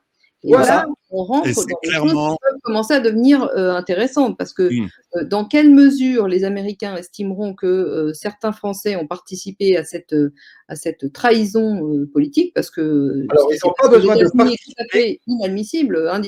Je Oui, dirais oui, que mais c'est alors, pas faut savoir que complètement régné aux États-Unis. sur l'ordre exécutif, il est mentionné que c'est pas forcément participer, mais qu'ils ont laissé faire sans broncher. Et Ouais, ils ont se validé laisser faire, une élection frauduleuse. soutenu, C'est participer du près suffisant. ou de loin, toute personne impliquée d'une façon ou d'une autre financièrement, etc., rentre dans l'ordre exécutif. Et les Et que ce médias. soit un État, que ce soit un individu, que ce soit par moyens financiers, que ce soit par j'ai rien vu, que ce soit par voilà, tout a été pris en, il faut le relire. Il a, Oui, d'accord, mais la question c'est quelle conclusion en tirent-ils? Est-ce qu'ils vont manu militari chercher les personnes avec des forces militaires, ou comment ça se passe? C'est Oui, ça. c'est ce qui est Moi, je ne sais prévu. pas qu'est-ce qu'ils envisagent de faire après. ouais, mais c'est dans C'est ce la qui est- suite de, c'est c'est ça. ce qui est marqué dans l'acte, hein, c'est ce qui est marqué comme Donc, ils quoi il vont faut venir sur un permettre. territoire étranger, souverain prétendument. Enfin, nous, on ne l'est plus depuis longtemps, hein, donc là, ça fera, ça fera tomber encore la dernière illusion de souveraineté qu'on avait, mais Bon, elle moi, ça existe sera plus clair depuis pour toi. longtemps. On ne va pas s'offusquer, hein. Donc, effectivement, ils arriveraient sur. Moi, écoutez, ça, je dirais que c'est tout à fait favorable. Maintenant, pour répondre à ta question, Antoine, en disant que les troupes américaines sur le territoire européen, moi, je suis toujours relativement méfiante, parce que je ne sais jamais si ces troupes américaines font partie du bon côté de l'OTAN ou du mauvais, c'est-à-dire font partie des forces patriotiques ou font partie des forces des armées secrètes, par exemple. D'accord? Parce que Alors, ça existe aussi, hein. faut savoir que cet exercice a été décidé par Trump, que cet exercice a pour nom l'opération Mousquetaire. C'est ça, Un pour tous. mousquetaire, c'est un code? Eh ben, Un pour un tous, pour tous tous, pour un. tous pour un. Where we go one, We we go go one, all. we go. Nous allons tous. C'est la même devise en Amérique. Eh bien, on peut penser que tout est secret, évidemment. Tu le sais très bien, hein, l'État Un profond grand est muet. secret. Et on sait aussi que l'Alliance aussi, du coup, doit travailler en secret et peut mettre en place, sous ordre de Trump à l'époque, avec la défense américaine. On sait que Joe Biden, par exemple, n'est pas habilité au Pentagone. C'est quand même dingue. Joe Biden n'est pas habilité Pentagone. Mais C'est-à-dire comme que Macron, il prend quand même des décisions, il prend ouais, des il prend des décrets, décisions qui ne sont pas appliquées par les militaires. Toutes les décisions qu'il a prises, pour l'instant, n'ont pas été appliquées par les militaires. Le retrait d'Afghanistan, c'est Trump, c'est pas Biden. Il s'est attribué le mérite, mais ce n'est pas lui qui a mis le décret en place. Donc aujourd'hui, le Pentagone est autogéré, s'autogère, et il y a un cabinet, on l'a dit, on l'a vu, on le voit un peu partout ces derniers jours, un cabinet secret de Donald Trump qui est en train de mettre en place des choses hallucinantes. Donc, est-ce qu'on peut, et là, je vais, voilà, je veux pas te faire dire oui ou non, machin, mais peut-on imaginer que cet ordre exécutif règle le problème de la France et de ses institutions Alors qui sont non, sorties? non, ça ne pourra pas régler le problème de la France. Mais en revanche, ça peut aider à sa solution. Ça peut nous aider. Mais vous savez, aide-toi et le ciel t'aidera. C'est-à-dire que si les Français ne sont pas prêts à récupérer et à se réinvestir dans l'organisation de leur État, ce n'est pas des militaires étrangers qui pourront résoudre ce problème-là. C'est un problème de fond qu'on a là. Ce n'est pas quelque chose qui peut être résolu de l'extérieur par l'étranger, encore plus de l'étranger. Ça peut permettre de virer cette bande d'enfoirés là, qui ont pris le pouvoir, la mafia, ce que j'appelle la mafia Khazar. Bien sûr, absolument, Antoine, je te suis sur cette ligne-là. Le danger, néanmoins, reste l'infiltration de toutes les organisations citoyennes, parce que tu sais que les citoyens, ils ne sont pas habitués à être en guerre. Ils ne connaissent pas toutes les méthodes de guerre, tous les subterfuges, toutes les méthodes d'infiltration que les services maîtrisent parfaitement, et que ces services, ils sont la plupart du temps justement au service du gouvernement profond, là, de cet ordre mondial. Donc, si tu veux, on en a je pense que tout autour de nous. Ben oui, il y en a partout. Et puis c'est toujours pareil, ils sont anonymes. Ils se disent nos amis. Ils se disent nos amis. Ils se disent citoyens intéressés à l'intérêt citoyen, à l'intérêt commun. mais en réalité, ils poursuivent un autre objectif. Et tout le débat dans les années qui vont venir, ça va être d'avoir le dessus sur ces forces occultes, adverses et tout à fait vicieuses. Et ça, je ne crois pas que ce soit des militaires étrangers qui peuvent nous aider à ça. Donc oui, effectivement, ça peut accélérer le processus de façon à virer les têtes qui ont été mises là, mais tu sais bien que c'est pas elle qui décide. C'est pas Macron qui prend des décisions. Ils sont là, ils sont remplaçables en fait ces gens-là. Donc c'est un système derrière. Et son système, pour lutter contre ce système, il faut une vigilance particulière des populations et il faut reprendre l'habitude de lutter vraiment, pas d'être pris en charge, mais de se prendre en charge. Voilà. Et je dirais que dans ce cadre-là, oui, l'opération que tu décris, si elle est vraie, elle sera certainement salutaire pour nous, mais elle n'est pas en aucune façon la solution. Notre solution, elle est plus lointaine et elle est plus définitive et elle est plus populaire aussi. Voilà, moi je pense qu'une fois, évidemment, pour moi ça va arriver, mais pour d'autres c'est pas le cas. Une fois que les États-Unis vont faire ce qu'ils ont à faire. On va en savoir plus bientôt. Comment ? On va en savoir plus. Alors, on va en savoir plus dans. Bientôt, elle a dit. Elle a très dit vite, très vite. De toute façon, maintenant l'échéance elle est lancée. Donc une fois que ça aura lieu, ce sera à nous, le peuple, de ne pas refaire les mêmes bêtises et d'utiliser ton programme, ton nouveau projet et de le mettre en œuvre au niveau populaire et d'écarter toutes ces vermines politiciennes ou même autour de nous, les informateurs. On en a aussi des gens qui font croire qu'ils font les choses pour le peuple. En fait, ils font les choses pour eux-mêmes, en réalité, ou pour d'autres entités. On n'est pas dupe, Valérie, on se dit les choses, tu le sais bien, on en parle, on n'est pas con, on sait très bien qu'il y en a autour de nous qui circulent, qui tournent et qui se font passer pour des informateurs ou des alerteurs et qui en fait en réalité sont juste des purs produits de ce système-là. Regardez bien, faites preuve d'ouverture d'esprit et regardez, prenez du recul. Regardez une chose, je vous le dis, moi c'est mon ressenti. Évidemment, il y en a qui se font vraiment passer pour des très gentils. Mais il y en a aussi qui s'amusent à semer la division, le trouble, dès qu'ils ont l'occasion. Ces gens-là ne sont pas des belles personnes. Vous remarquerez que ce soit Valérie, que ce soit Mike, que ce soit moi ou d'autres, à aucun moment, on ne s'amusera à cracher sur qui que ce soit. On n'a pas que ça à foutre. On doit travailler pour le peuple. On n'a pas de temps à perdre à dire lui il est gentil, lui il n'est pas gentil. Voilà, c'est pas notre rôle. Notre rôle à nous, à Valérie, c'est de nous informer sur l'état et sur les possibilités qu'on a demain. Le rôle de Mike, c'est d'informer et de raconter l'histoire qu'on est en train de vivre. Mon rôle à moi, c'est de vous informer au maximum sur la réalité des faits. On peut se tromper, d'ailleurs, un petit erratum rapidement. Oui, la patrouille de France, ce n'était pas pour les manifestants, c'était apparemment pour les JO. Je fais des erreurs aussi, donc, mais on l'assume toujours. Attention aux gens autour de nous. Parce que vous savez, je vais reprendre un mot de Trump, drain the swamp. Le swamp, c'est le marais, ok ? Il n'est pas que autour de Trump ou autour de Macron, il est autour de nous aussi. Le marais est autour de nous. Et c'est qu'à la fin qu'on saura qui était dans le bon camp et qui était dans le mauvais. Donc, on a un rôle important, c'est de reprendre notre pouvoir. On ne doit pas évidemment que attendre sur les États-Unis. On doit aussi changer de mode de vie, changer de façon d'être, changer de façon de penser, parce qu'on a été tellement formaté que c'est compliqué. Mais oui, moi, personnellement, vous le savez, j'ai cette foi en moi qui me dit que les États-Unis, l'ordre exécutif, va nous aider à renverser les choses, mais à nous. C'est pas Trump qui va venir demain et va dire je suis président de la France. Non, c'est à nous de remettre des institutions cohérentes, humaines et populaires. Voilà, je plaide pour la constitution des groupements d'intérêt parce que c'est le seul moyen d'être efficace et d'être politique. C'est-à-dire que chaque individu dans sa vie quotidienne reprenne une fonction politique. Et ça, c'est très important parce que ça empêche de déléguer la politique à son voisin qui n'est pas forcément quelqu'un de fiable, surtout si on lui donne un blanc-seing. Hein, la politique fait partie effectivement du problème, surtout si elle a été faite de la façon dans laquelle elle a été faite et gérée principalement pour les malheurs de la société dans les coulisses. Il y a la politique, mais il y a également l'éthique. Oui, bien sûr. Bah Et oui, oui. ça, quoi que ce soit qu'on puisse mettre comme secteur dans lequel les gens vont participer à des choses qui leur conviennent, etc.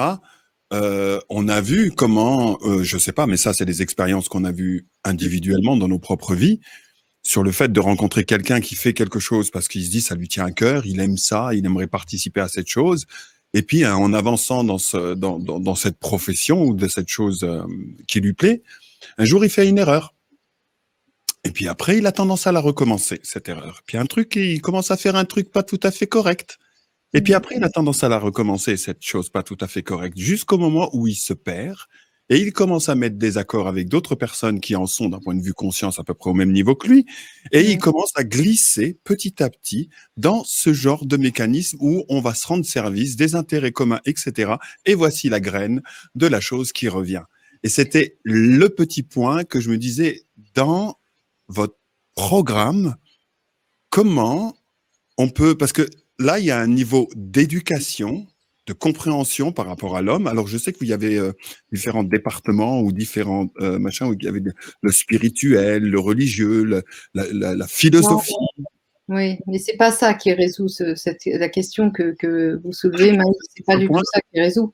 Ce qui résout, c'est le retour du droit naturel et d'une véritable logique tournée juridique et juridictionnelle tournée autour du droit naturel, le renouveau du droit naturel. J'ai pris en compte ça dans mes institutions. C'est pas une garantie que les individus ne basculeront jamais du mauvais côté, mais c'est une garantie que ça ne pourra pas aller trop loin. En fait, c'est un garde-fou. D'accord. Okay. Et ce droit naturel, on ne peut pas penser une réforme des institutions sans retourner à une conceptualisation efficace et claire de tout ce qui est droit naturel, parce que c'était le seul garde-fou à l'hubris finalement humain. Et l'hubris humain, aujourd'hui, il se retrouve dans les lois. Hein. Écoutez, toutes les lois qui sont votées aujourd'hui sont juste des lois démentes. Hein. C'est juste dément. C'est incroyable. Hein. C'est presque grotesque. Enfin, c'est grotesque parce qu'elles sont validées, mais elles sont au départ démentes. Donc, je dirais que le seul moyen de remédier à ça, c'est pas, on ne va pas changer, et moi, je ne prétends pas, et en tout cas, je n'ai pas cette... oui, ça serait vraiment une prétention de changer l'âme humaine. Non. Mais par contre, ce qu'on peut faire, c'est instaurer des institutions vertueuses qui empêchent les dérives d'aller trop loin et qui mettent un garde-fou. C'est-à-dire que quand ça va trop loin, ça s'arrête et c'est tout. Et on passe à autre chose. Excellent, c'est un bon début. Alors, moi, tu sais, il y a un travail de fond à faire qui est à faire intégralement. J'ai lancé Révolu Droit dans cet objectif-là, de travailler sur le droit positif, mais dans le cadre d'un renouveau des règles du droit naturel. Le travail des règles du droit naturel n'est pas encore fait. Il nécessite de prendre en compte pas seulement des juristes, mais aussi des gens qui travaillent sur la sociologie, sur la psychologie, sur les organisations humaines. C'est un travail de fond qui doit intégrer les forces vives de la nation qui ne sont pas exclusivement les forces juridiques. Excellent, excellent. Je pense que même sur ça, vous avez la possibilité d'obtenir de l'aide. Je prends un petit peu encore la parole au niveau des questions pour revenir plus ou moins à la question que j'ai posée tout à l'heure. Je ne sais pas si vous avez répondu, vous allez m'éclairer. On a parlé du passé concernant ce que vous avez fait, on parle du présent avec ce qui est en train de se passer maintenant, et puis la gouvernance de l'ombre qui plane sur la France.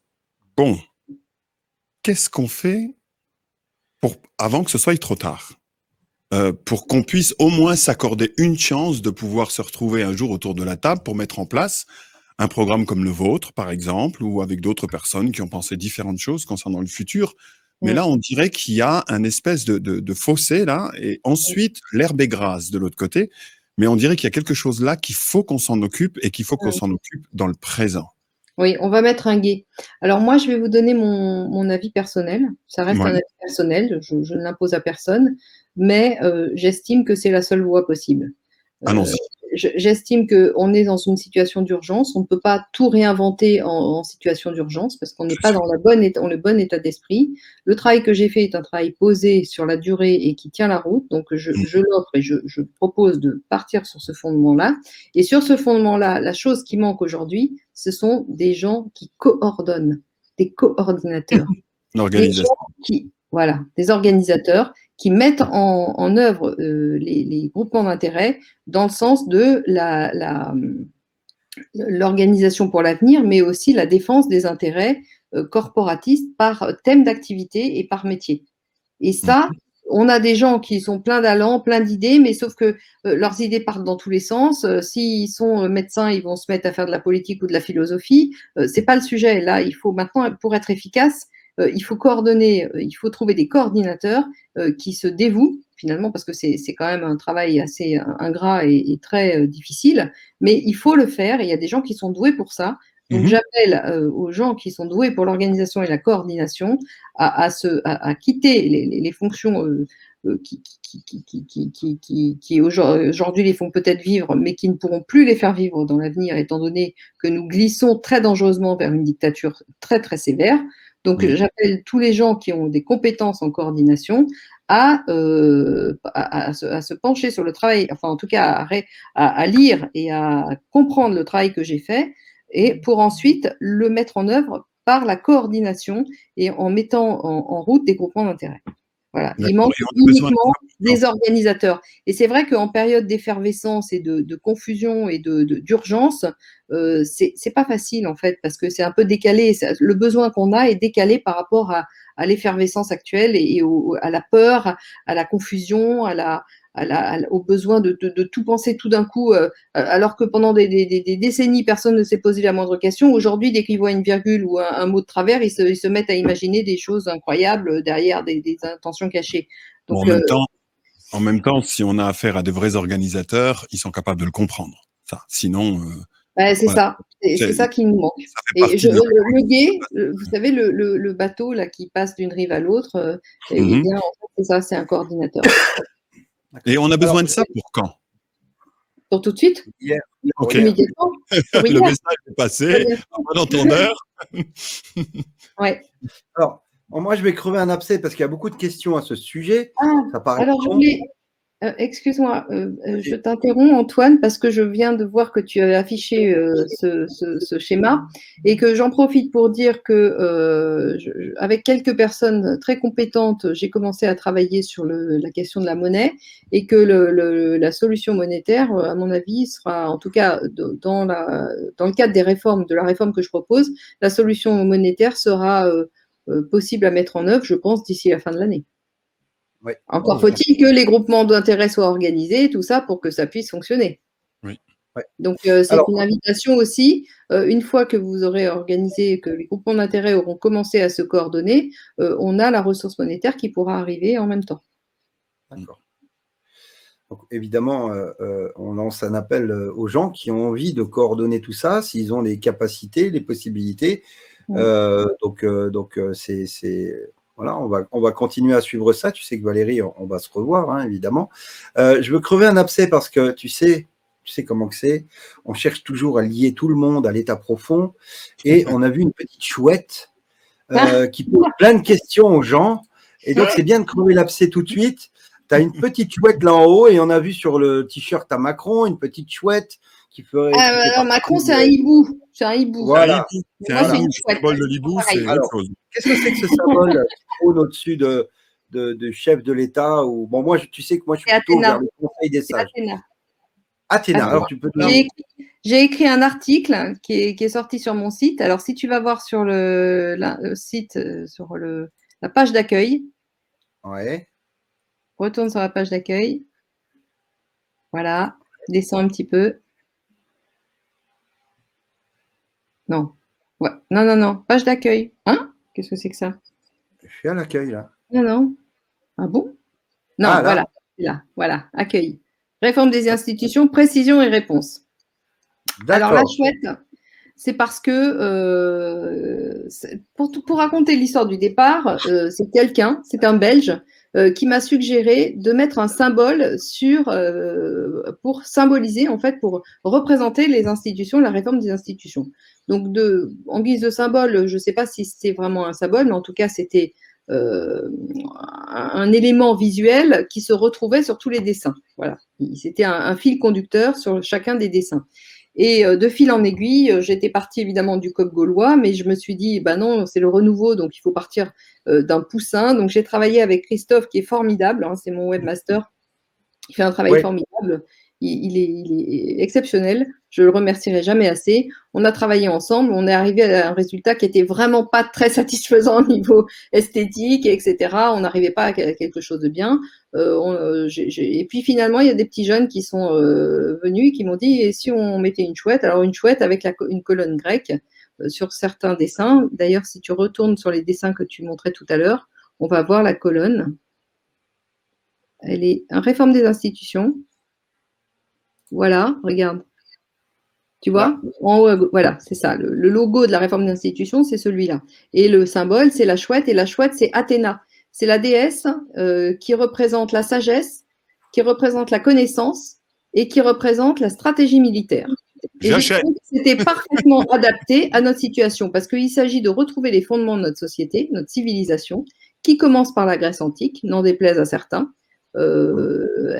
C'est pas que la Grèce antique, mais un des fondements, c'est la Grèce antique, et que c'était parfaitement adapté à la situation d'aujourd'hui parce qu'on manque de sagesse, on manque de connaissances, et en plus, elle est symbole de la stratégie militaire. Et c'est exactement ça dont on a besoin aujourd'hui.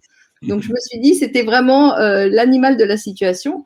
Et puis vous savez que la chouette, en fait, pourquoi est-ce qu'elle a été choisie comme symbole? Parce que c'est le seul animal qui, dans l'obscurité, arrivait à voir la vérité. C'est ça. C'est ça. Et donc aucun lien avec le Bohemian Club. Une très bonne représentation. Voilà, aucun lien avec le Bohemian Club, messieurs, dames, que vous posez vos questions. Aucun lien. Si les gens ont des doutes, ils vont voir l'article que j'ai écrit et dans lequel je relate aussi le retour de Christophe parce qu'il a été pris aussi à partie étant donné que c'est lui qui a fait les dessins.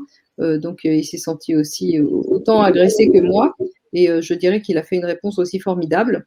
Non, le hibou du Bohemian Club, c'est tout à fait autre chose. Je crois que c'est Moloch, qui n'a strictement rien à voir avec Athéna, n'est-ce pas?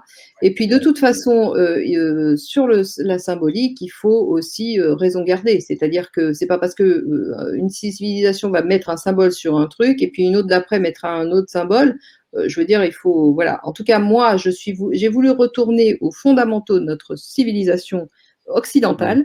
Et les fondamentaux, c'est la Grèce antique. Et dans la Grèce antique, je trouvais que la déesse Athéna était une parfaite, en tout cas, était la déesse qui nous manquait aujourd'hui et en tout cas qui répondait aux besoins actuels. Voilà, parce que sagesse, connaissance et stratégie militaire, c'est exactement ce dont on a besoin pour sortir de l'ornière. Et croyez bien que ce n'est pas une petite ornière. Hein.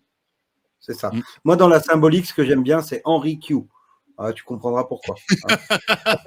Voilà. Je ne sais pas qui est Henry. Il est méchant.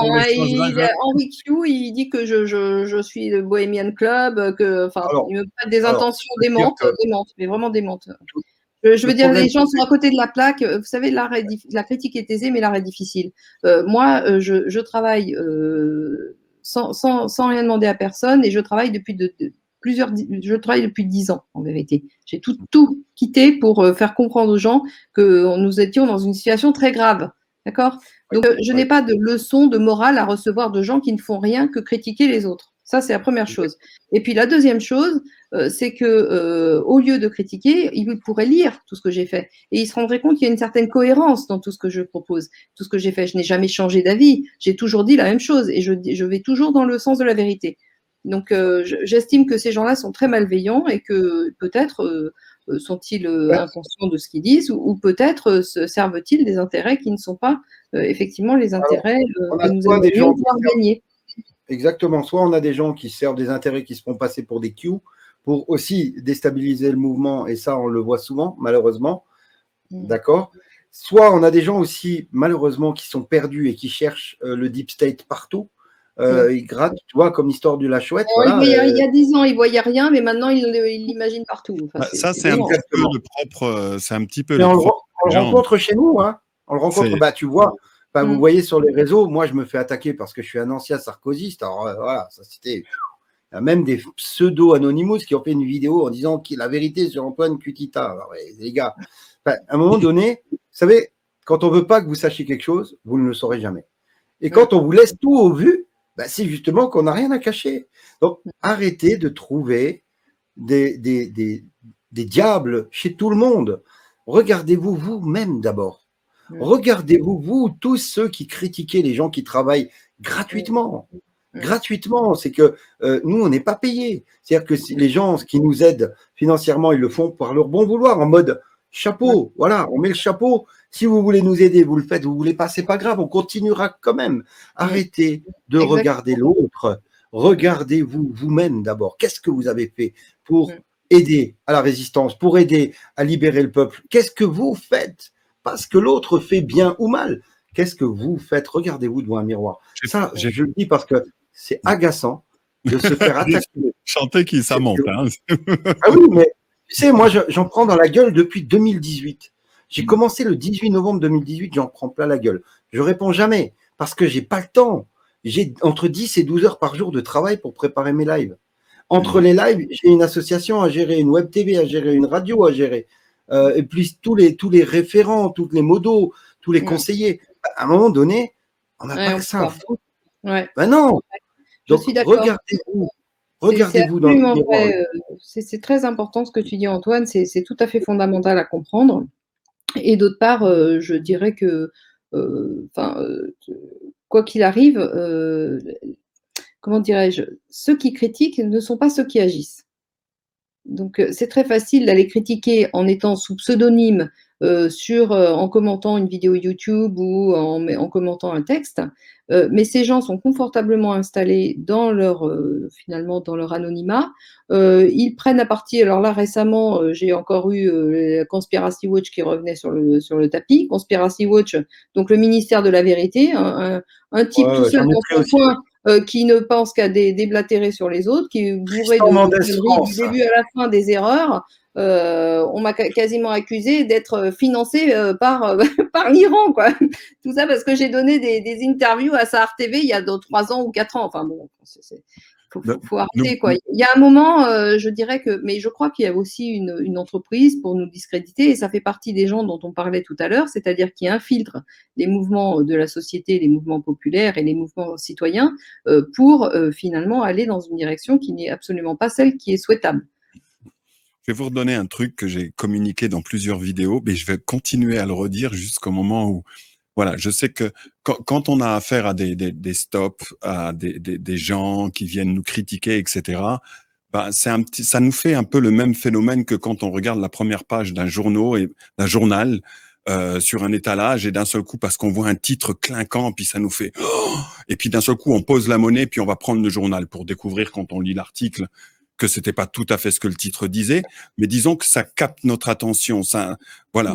Et je veux dire, il y a quand même il y a des choses dans lesquelles qui sont pas très changeables vis-à-vis de la société en général. C'est qu'on a quand même 80% de la population globale et mondiale qui a de bonnes volontés pour la race humaine en général, pour son prochain. Ce qu'on voit là, les personnes là, ils font du bruit peut-être, mais ils représentent environ 20%. Et dans les 20%, il y a vraiment 2,2% d'individus, et ceux-là, ils sont vraiment pas tristes. Et c'est ceux qui sont tout là-haut, du moins quand eux, ils montent tout là-haut, c'est vraiment grave pour ceux qui sont vraiment en dessous. Mais voilà, c'est vrai que ça capte notre attention, c'est vrai que ça nous donne tort, ou ça fait qu'individuellement, on a l'impression qu'on n'a pas été écouté ou respecté ou vu par rapport à ce qu'on a vraiment fait. Et qu'il y a toujours quelque chose qui peut être critiqué, ou etc. Et ce qu'on aimerait bien, c'est que des fois, les gens voient réellement le travail qui est fait. Mais n'oublions pas que 80% de la population sur Terre est bienveillante pour l'humanité. Alors effectivement, comme je disais la dernière fois, le manque d'éducation, le manque de connaissances sur l'histoire, le manque de connaissances d'une façon générale, plus l'abrutissement pour faire que tu te mettes à penser complètement de travers, fait que les individus n'arrivent plus à reconnaître qui sont les chapeaux blancs et les chapeaux noirs. Donc, tout le monde a le chapeau gris. Et puis, en ce moment, dans une période d'état profond et de choses où il y a tous ces mensonges qui sortent, alors je comprends un petit peu la position des personnes qui sont là et qui essayent de voir et de comprendre, et ils voient la petite bête un petit peu partout, ils voient le truc, ah mais attention, là il y a de la symbolique et tout, ça va des rétro satanas. Ils sont en train, ils voient des chapeaux gris et ils savent pas où ou réellement regarder. Et la dernière fois, j'avais commencé il te va bien ce chapeau. J'ai regardé ton introduction de ton émission tout à l'heure, j'étais mort de rire dans ma salle de bain. Ce gros cigare. J'adore. Je me suis dit, waouh, Antoine, il dit un comédien. J'adore. En mode acteur. Et voilà, j'avais parlé un petit peu de ce genre de sujet et j'ai réfléchi sur le fait que dans une des vidéos que je vais poser sur le fameux canal de Alliance TV, je pense que je vais reprendre différents thèmes comme ça sur lesquels j'ai commencé à donner des petits bouts, à peut-être éveiller la curiosité, mais j'ai pas été jusqu'au bout parce que quand il y a des directs, etc., c'est pas la même chose que quand je me pose chez moi et que je prends un sujet et que je l'amène jusqu'au moment où il y a des déclics. C'est ça le but. Et je vais reprendre ce sujet-là au complet de façon à ce que les gens puissent avoir quelques outils qui leur permettent réellement de pouvoir identifier dans son environnement qui a un chapeau blanc et qui a un chapeau noir. Et c'est vital parce que c'est comme tu le disais tout à l'heure, c'est pas exclusivement dans les gouvernements. C'est autour de nous, c'est des gens qui peuvent nous soutenir ou nous tirer en bas par rapport à nos propres buts dans la vie. C'est pas toujours des idées qui s'opposent aux vôtres, ça peut être des idées qui sont à côté des vôtres, qui fait qu'on remarque pas qu'elles s'opposent aux nôtres. Mais voilà, c'est toute la subtilité de ce genre de choses. Donc je peux comprendre. Moi ça va, j'ai pas eu trop de trolls, j'en ai eu de temps en temps. Et puis quand j'en ai des gens comme ça qui sont autour de moi et que je sens que ça, généralement, je balaye très vite, très très vite. Mais bon, disons que ça aussi par rapport au mode de société que tu préconises, quand tu disais tout à l'heure qu'il fallait aller plus à fond concernant effectivement la naissance ou la gangrène de la criminalité qui commence généralement avec des petites choses. Hein. La personne, elle n'est pas totalement, voilà quoi. Je veux dire, elle grandit, elle le devient. Vous savez qu'un jour, on a découvert quel était le point crucial qui fait qu'une personne bascule complètement dans la criminalité. Ça m'est revenu d'un seul coup, là, comme ça, sur le sujet. C'est le jour où elle s'est rendue compte, la personne elle-même, dans sa propre vie, à un moment donné, elle s'est rendue compte qu'elle ne pouvait plus se faire confiance. Mais complètement, hein. Quand une personne s'est rendue compte pour elle-même et qu'elle en a conclu qu'elle ne pouvait plus se faire confiance. Vous savez, comme ces petites voix qui fait que, voilà, la chose, elle est là, elle est sur la table, il y a personne qui regarde, et puis il y a aucun problème pour la prendre. Mais il y a toujours la petite conscience qui fait je reste droit. Et donc, la personne, elle en arrive même sur des points comme ça, ou des points beaucoup plus gros, qu'elle sait qu'elle ne peut plus retenir ce genre d'impulsion, qu'elle peut plus se faire confiance. Et là, la personne bascule complètement dans la criminalité. Et on a vu que pour faire sortir les gens, les aider à les sortir de la criminalité, de cette récidive constante, était qu'il fallait qu'elles retrouvent quand est-ce qu'elles avaient conclu ça sur eux-mêmes. C'est-à-dire qu'elle avait lâché prise. Et c'est là où on voit toutes les choses qu'on voit dans la société, où on voit des trucs complètement bizarres concernant l'éducation sexuelle aux enfants, qu'on voit. Si on comprend ce mécanisme, on s'aperçoit qu'il pousse les individus à suivre les impulsions les plus basiques de façon à ce qu'ils perdent le contrôle d'eux-mêmes et qu'à partir de là, la personne, plus tard, ils vont pouvoir en faire ce qu'ils en veulent. Alors que la chose qui fait société, dans nos sociétés, c'est notre capacité à écouter ce que l'on sait être vrai pour soi, même si l'impulsion, elle est forte, même si la demoiselle est jolie, messieurs, ou si vous vous entendez plus bien avec monsieur à la maison et que ce jeune homme a l'air charmant, c'est pas grave. À un moment donné, cette conscience, il faut la garder là. Parce que cette conscience est la source de la puissance de n'importe quel individu sur Terre. Et chaque fois qu'on fait un pas de travers, on se perd. Chaque fois qu'on arrête de l'écouter, on glisse dans la société dans laquelle on se retrouve maintenant. Donc, on peut blâmer l'état profond. C'est un fait. On peut blâmer ces criminels, etc. On peut le faire à tour de bras. Mais il y a un moment qui est inévitable, qui fait qu'on ne peut pas obtenir la liberté sans la regagner de soi-même à nos propres yeux. C'est ce que vous disiez tout à l'heure sur le concept de... Pourquoi vous souriez les deux là? Non, alors, je me souris parce qu'on vient de voir Mike et chouette et c'était pas une chouette, c'était un hibou. Oh merde. Oh pardon. Non, Mais oui, alors je voulais juste ajouter une petite chose, c'est que oui, justement, c'est ce que tu dis est parfait, c'est exactement ça. Mais néanmoins, il faut mettre des garde-fous extérieurs parce que personne ne peut toujours être sûr de jamais bifurquer, etc. Et puis s'il y a Ah une oui, bifurcation, il ne oui. faut pas que la bifurcation prenne des proportions trop importantes. Et c'est là où je dis il y a des institutions qui sont vertueuses et d'autres qui sont vicieuses. Et nous sommes dans un système institutionnel parfaitement vicieux. Pourquoi? Parce qu'il a gommé toute la responsabilité individuelle et collective. Mhm. En fait, tout est caché et donc il n'y a plus de responsabilité. À partir du moment où, et vous savez, le modèle vient d'en haut, à partir du moment où vous avez le modèle selon lequel finalement il n'y a plus de responsabilité, non seulement à titre individuel mais à titre collectif, c'est-à-dire qu'on ne sanctionne pas les fautes, on sanctionne des fautes débiles, mais les vraies fautes ne sont plus sanctionnées, à ce moment-là, nous tombons dans un système vicieux. C'est la raison pour laquelle je dis qu'il faut retourner au droit commun de nature civile avec une responsabilité identique pour tout le monde. Mhm. Si quelqu'un commet une faute, et avec une gradation, évidemment, les petites fautes n'ont pas à être sanctionnées, c'est une évidence. Il faut revoir aussi toutes ces échelles de peine, etc. Mais la société est là aussi pour mettre des garde-fous, pour éviter d'aller trop loin, c'est-à-dire que pour dire à un moment, stop, c'est plus possible. On accepte certaines dérives, mais il y en a où ça va trop loin et la société ne peut pas l'assumer. Parce que si elle l'assume, elle disparaît, en fait. Mhm. Mhm. Donc, Non, mais c'est la on est- raison pour laquelle j'insiste sur le fait qu'il faut rétablir des institutions vertueuses, c'est-à-dire avec plein de contre-pouvoirs et avec une responsabilité adéquate à titre individuel et à titre collectif. Mhm. Excellent, excellent. Bon, moi, je veux bien prendre un département, celui qui s'occupe des arts. C'est mon truc, Voilà. c'est mon Alors, dada, c'est moi, ma ce que spécialité. je vous propose, alors moi, j'aime beaucoup la proposition de réforme de Valérie. On en a déjà débattu avec Christophe Charret, on en a parlé, et on va continuer à en parler parce que c'est une bonne direction à prendre. On parle, moi j'ai déjà parlé, et puis évidemment c'est quelque chose de parallèle, mais qui pourrait très bien s'amalgamer. De Gessara, Nessara, on en a entendu parler aux États-Unis, ça existe. J'en reparlerai parce qu'il y a beaucoup de questions là-dessus. Gessara, Nessara, j'ai fait une émission il y a plus d'un an où je montrais des éléments de preuve et j'en referai une bientôt spécifique là-dessus, qui ne va pas évidemment empiéter sur quoi que ce soit, mais qui peut apporter une autre vision aussi des choses. Pour ma part, j'ai souvent dit que je suis plus pour une réforme de type Conseil des sages, et je verrais bien Valérie justement en tant que sage Ah, conseil de pour stage. aider la nation.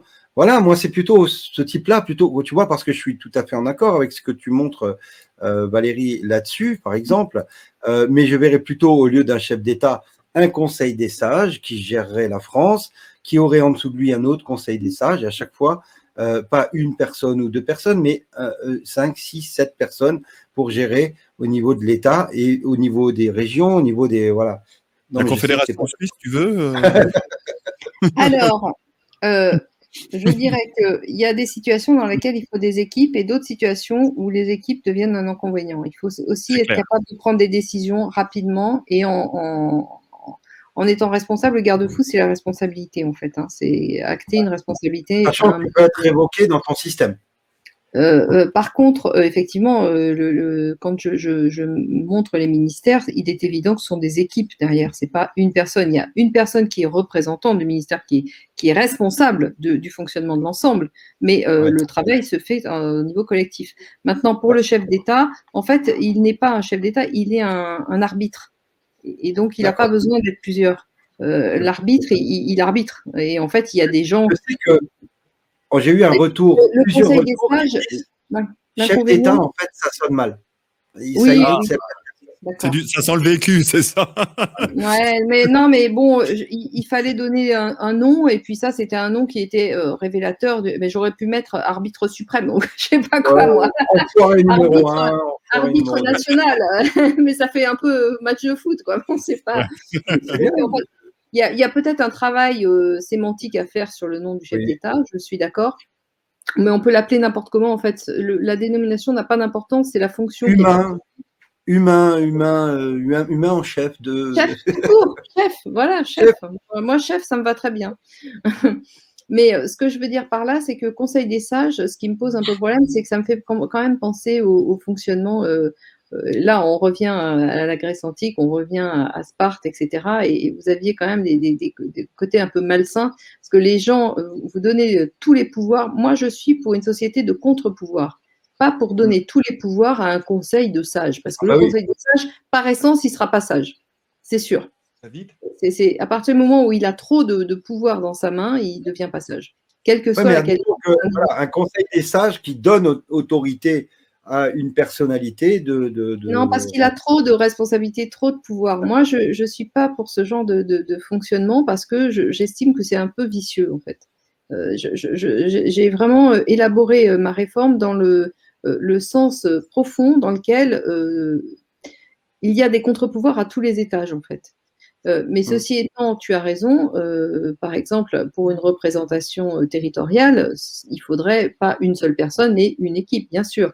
Ça, effectivement, je ne suis pas rentrée dans ce détail-là, mais au niveau des collectivités, effectivement, c'est pas une personne. Mais il y a toujours besoin de prendre des décisions, et prendre des décisions, il vaut mieux que ce soit prise par une personne que par une équipe. Parce que, oui, et qu'elle les assume à fond, quoi. Voilà. Alors là, je vois la démocratie athénienne. Oui, mais enfin, Athènes, c'était un petit État avec pas beaucoup de monde. On ne peut pas gérer des entités très grosses de la même façon qu'on gère un village. Enfin, c'est pas possible. Les fonctionnements ne sont plus les mêmes. En fait, ça dévie. Donc, il faut trouver un fonctionnement adapté à la taille de l'État. C'est la raison pour laquelle on ne peut pas gérer un très gros État comme un petit État. Bien sûr qu'il ne faut pas de strates. Cool. Alors, les strates, je suis la première à les avoir liquidées. D'ailleurs, je vais vous dire, je pense que c'est les bons niveaux, c'est la commune. Aujourd'hui, avec le niveau… non, mais je ne l'ai pas écrit ça. Mais avec le niveau avec les capacités de communication que nous avons aujourd'hui, les bonnes strates, c'est la commune, la région et l'État. Et puis c'est tout. On n'a pas besoin de département. Et département, c'était pour passer d'un chef-lieu à un autre en 24 heures de cheval. D'accord? Aujourd'hui, on ne se déplace pas à cheval, à ce que je sache. Donc, le département n'a plus de raison d'être. N'a plus de raison d'être objectif. C'est ça. Et puis, l'Union européenne, encore moins. Faut sortir vite. Moi, vas-y. Alors, je te laisse une dernière question. Après, on va clôturer. Juste, est-ce qu'on a résolu le point de cette espèce d'urgence de contrôle immédiat qu'on a concernant la France, sur qui contrôle quoi, qui donne les ordres, et concernant le futur et la mise en place d'un programme comme celui-là, qui peut être vu, amélioré, regardé, compris déjà. Voilà. Est-ce qu'on a vraiment fait la transition ou pas? Parce que si, disons que justement par rapport à l'État, ça continue comme ça à nous gouverner en ce moment dans cette situation d'urgence de cette façon, et qui pour une raison ou une autre, ils aimeraient accélérer, parce que ça bouge aussi aux États-Unis par exemple, et qui se disent on va accélérer pour donner un espèce de coup définitif, etc. Est-ce qu'on a de quoi contrer ça, c'est-à-dire ce danger immédiat? Non, on peut appeler qu'à la sagesse individuelle et à la responsabilité individuelle. Eux vont tout faire pour nous faire basculer dans des dérives, pour instaurer une dictature de type militaire, mais qui ne sera pas gérée par les militaires français. Hein, ça, j'en suis quasiment certaine.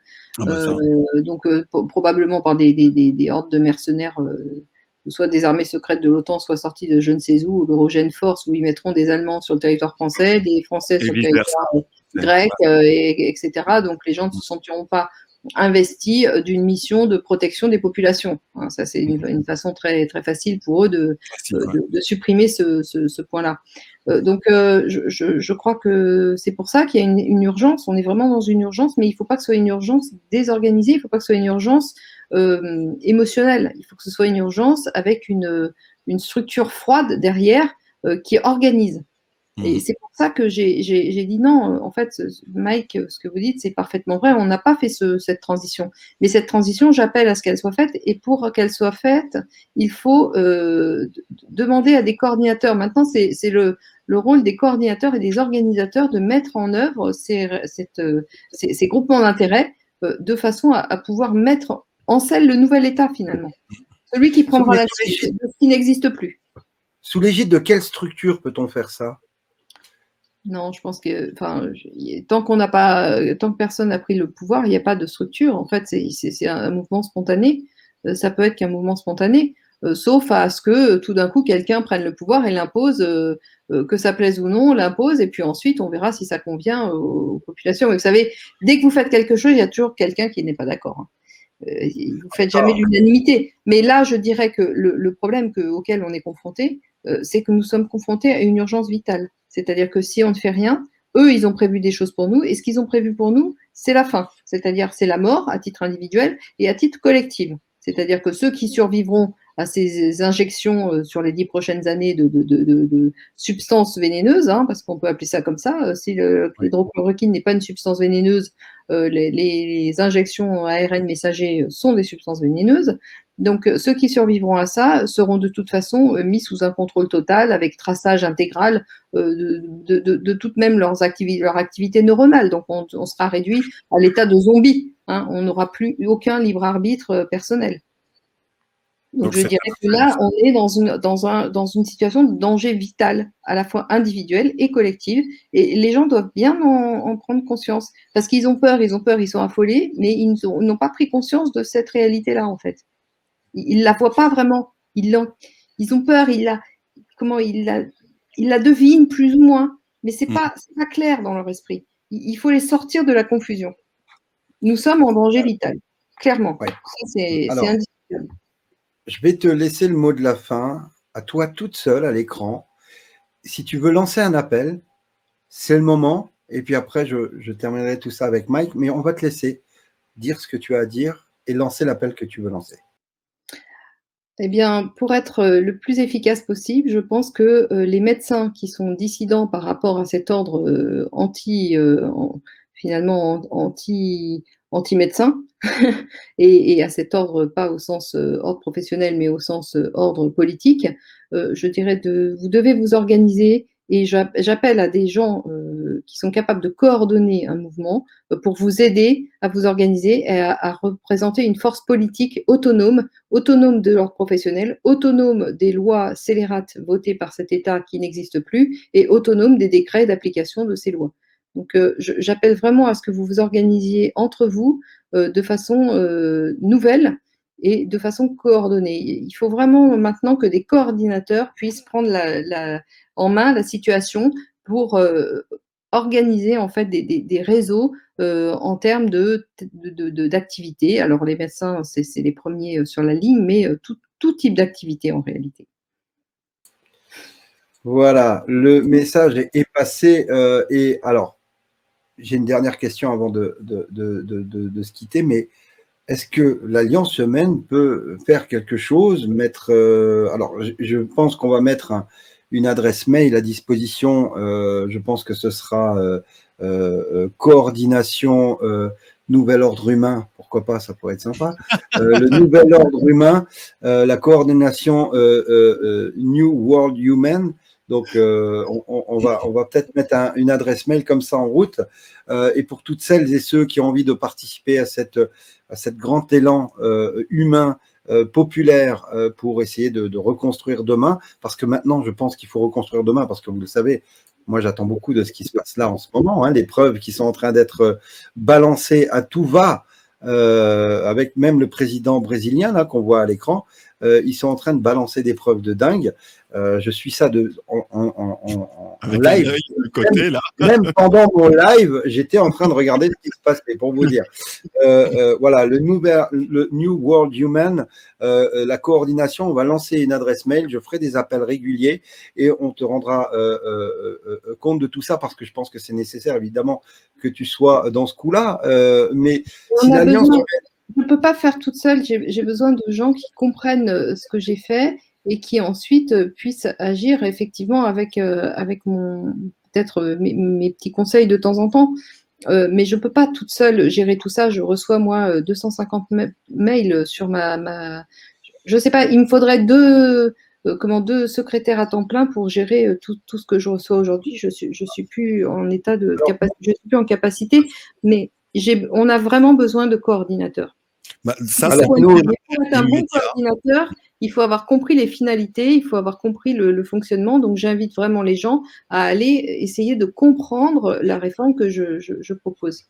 C'est ça. Alors, nous, on a la chance d'avoir beaucoup de monde qui regardent et qui nous suivent, des gens de différents milieux, de différentes catégories, qui sont au fait de pas mal de choses. Ils sont très discrets.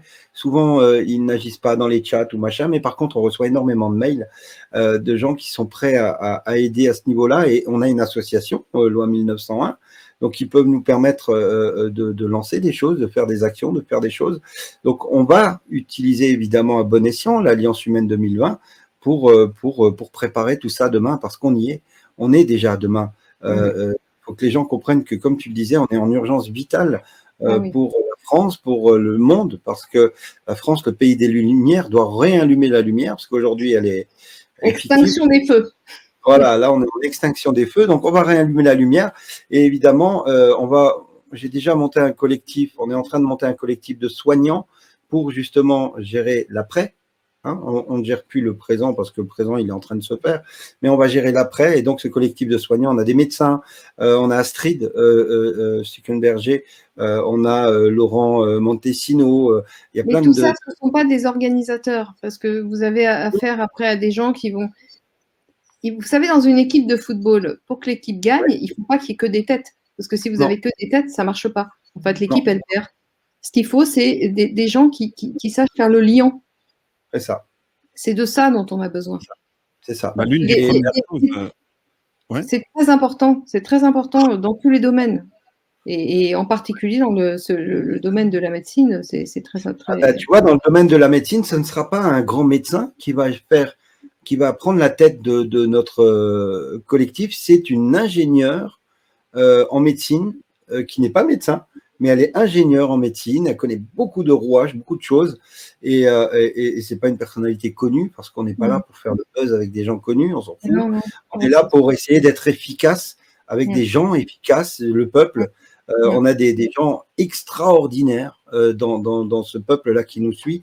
Et donc, on va lancer l'appel, on va mettre en place un collectif à tous les niveaux. Et si on peut aider à coordonner, à faire des choses comme ça, évidemment, on va le faire. On a Christophe Charret, que tu as rencontré la dernière fois, qui, lui, dans les finances, connaît énormément de choses, qui peut aussi aider à coordonner ces choses-là. Donc, voilà, je pense qu'on a vraiment un gros travail à mettre en place pour demain, pour reconstruire, parce que là, on va parler de reconstruction, parce que la démolition, elle est en cours, on le voit, hein, l'agenda 2030, il a été réduit à 2021, donc clairement, il y a un truc. Et on ne va pas se laisser avoir comme à la dernière révolution, où c'est eux qui reprennent le pouvoir. Donc ça, c'est ça, exactement. Il faut être très vigilant, hein, parce qu'ils ils guettent quand même. Hein. Et c'est formidable, Antoine, tu viens de me remonter le moral. C'est formidable. Non, mais très bien, si ça peut se mettre en place, ça serait vraiment très bien. C'est vraiment ce dont on a besoin. L'adresse mail sera mise en route et je sais que mon informaticien nous écoute et je pense même qu'il est déjà en train de créer cette adresse mail parce qu'il est hyper réactif et parfois je n'ai pas le temps d'avoir une idée qu'il est déjà en train de la faire.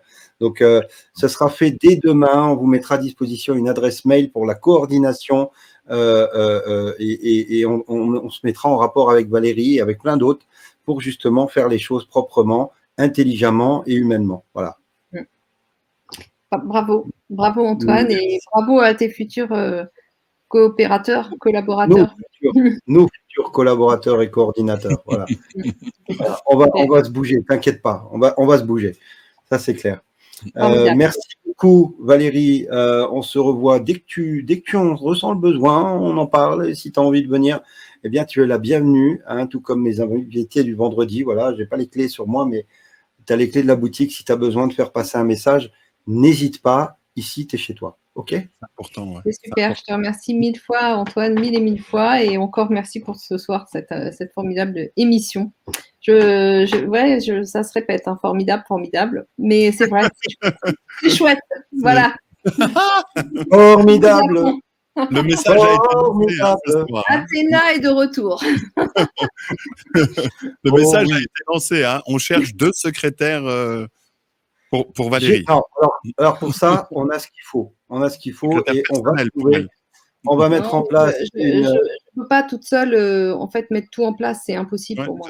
Alors on va s'en occuper. Il y a des gens qui sont beaucoup plus compétents que moi pour mettre en place les groupements d'intérêt. Je veux dire, je ne suis pas dans chacun des domaines, je ne connais pas les usages des domaines, etc. C'est pas moi qui peux faire ça. On est tous ensemble et on va tous travailler ensemble de concert. Évidemment, et on va trouver des gens pour travailler, pour faire les choses, parce que c'est pour nos enfants, et donc il faut peut-être qu'on se bouge un petit peu le cul, et on va le faire. Merci beaucoup, Valérie. On se revoit très bientôt. On te fait des gros bisous, Et puis, surtout, comme je dis d'habitude, sois heureuse. C'est vachement important. Alors, garde le sourire parce que tu as des fans, hein, je te le dis. Hein. Merci Antoine et merci Mike. C'était une super émission. Ah, et merci à vous, vraiment. Une bonne soirée à tous les deux et à bientôt, je l'espère. On va échanger les coordonnées après. Hein. Pas de souci, ça marche. À très vite. Ciao, ciao Valérie. Bye bye.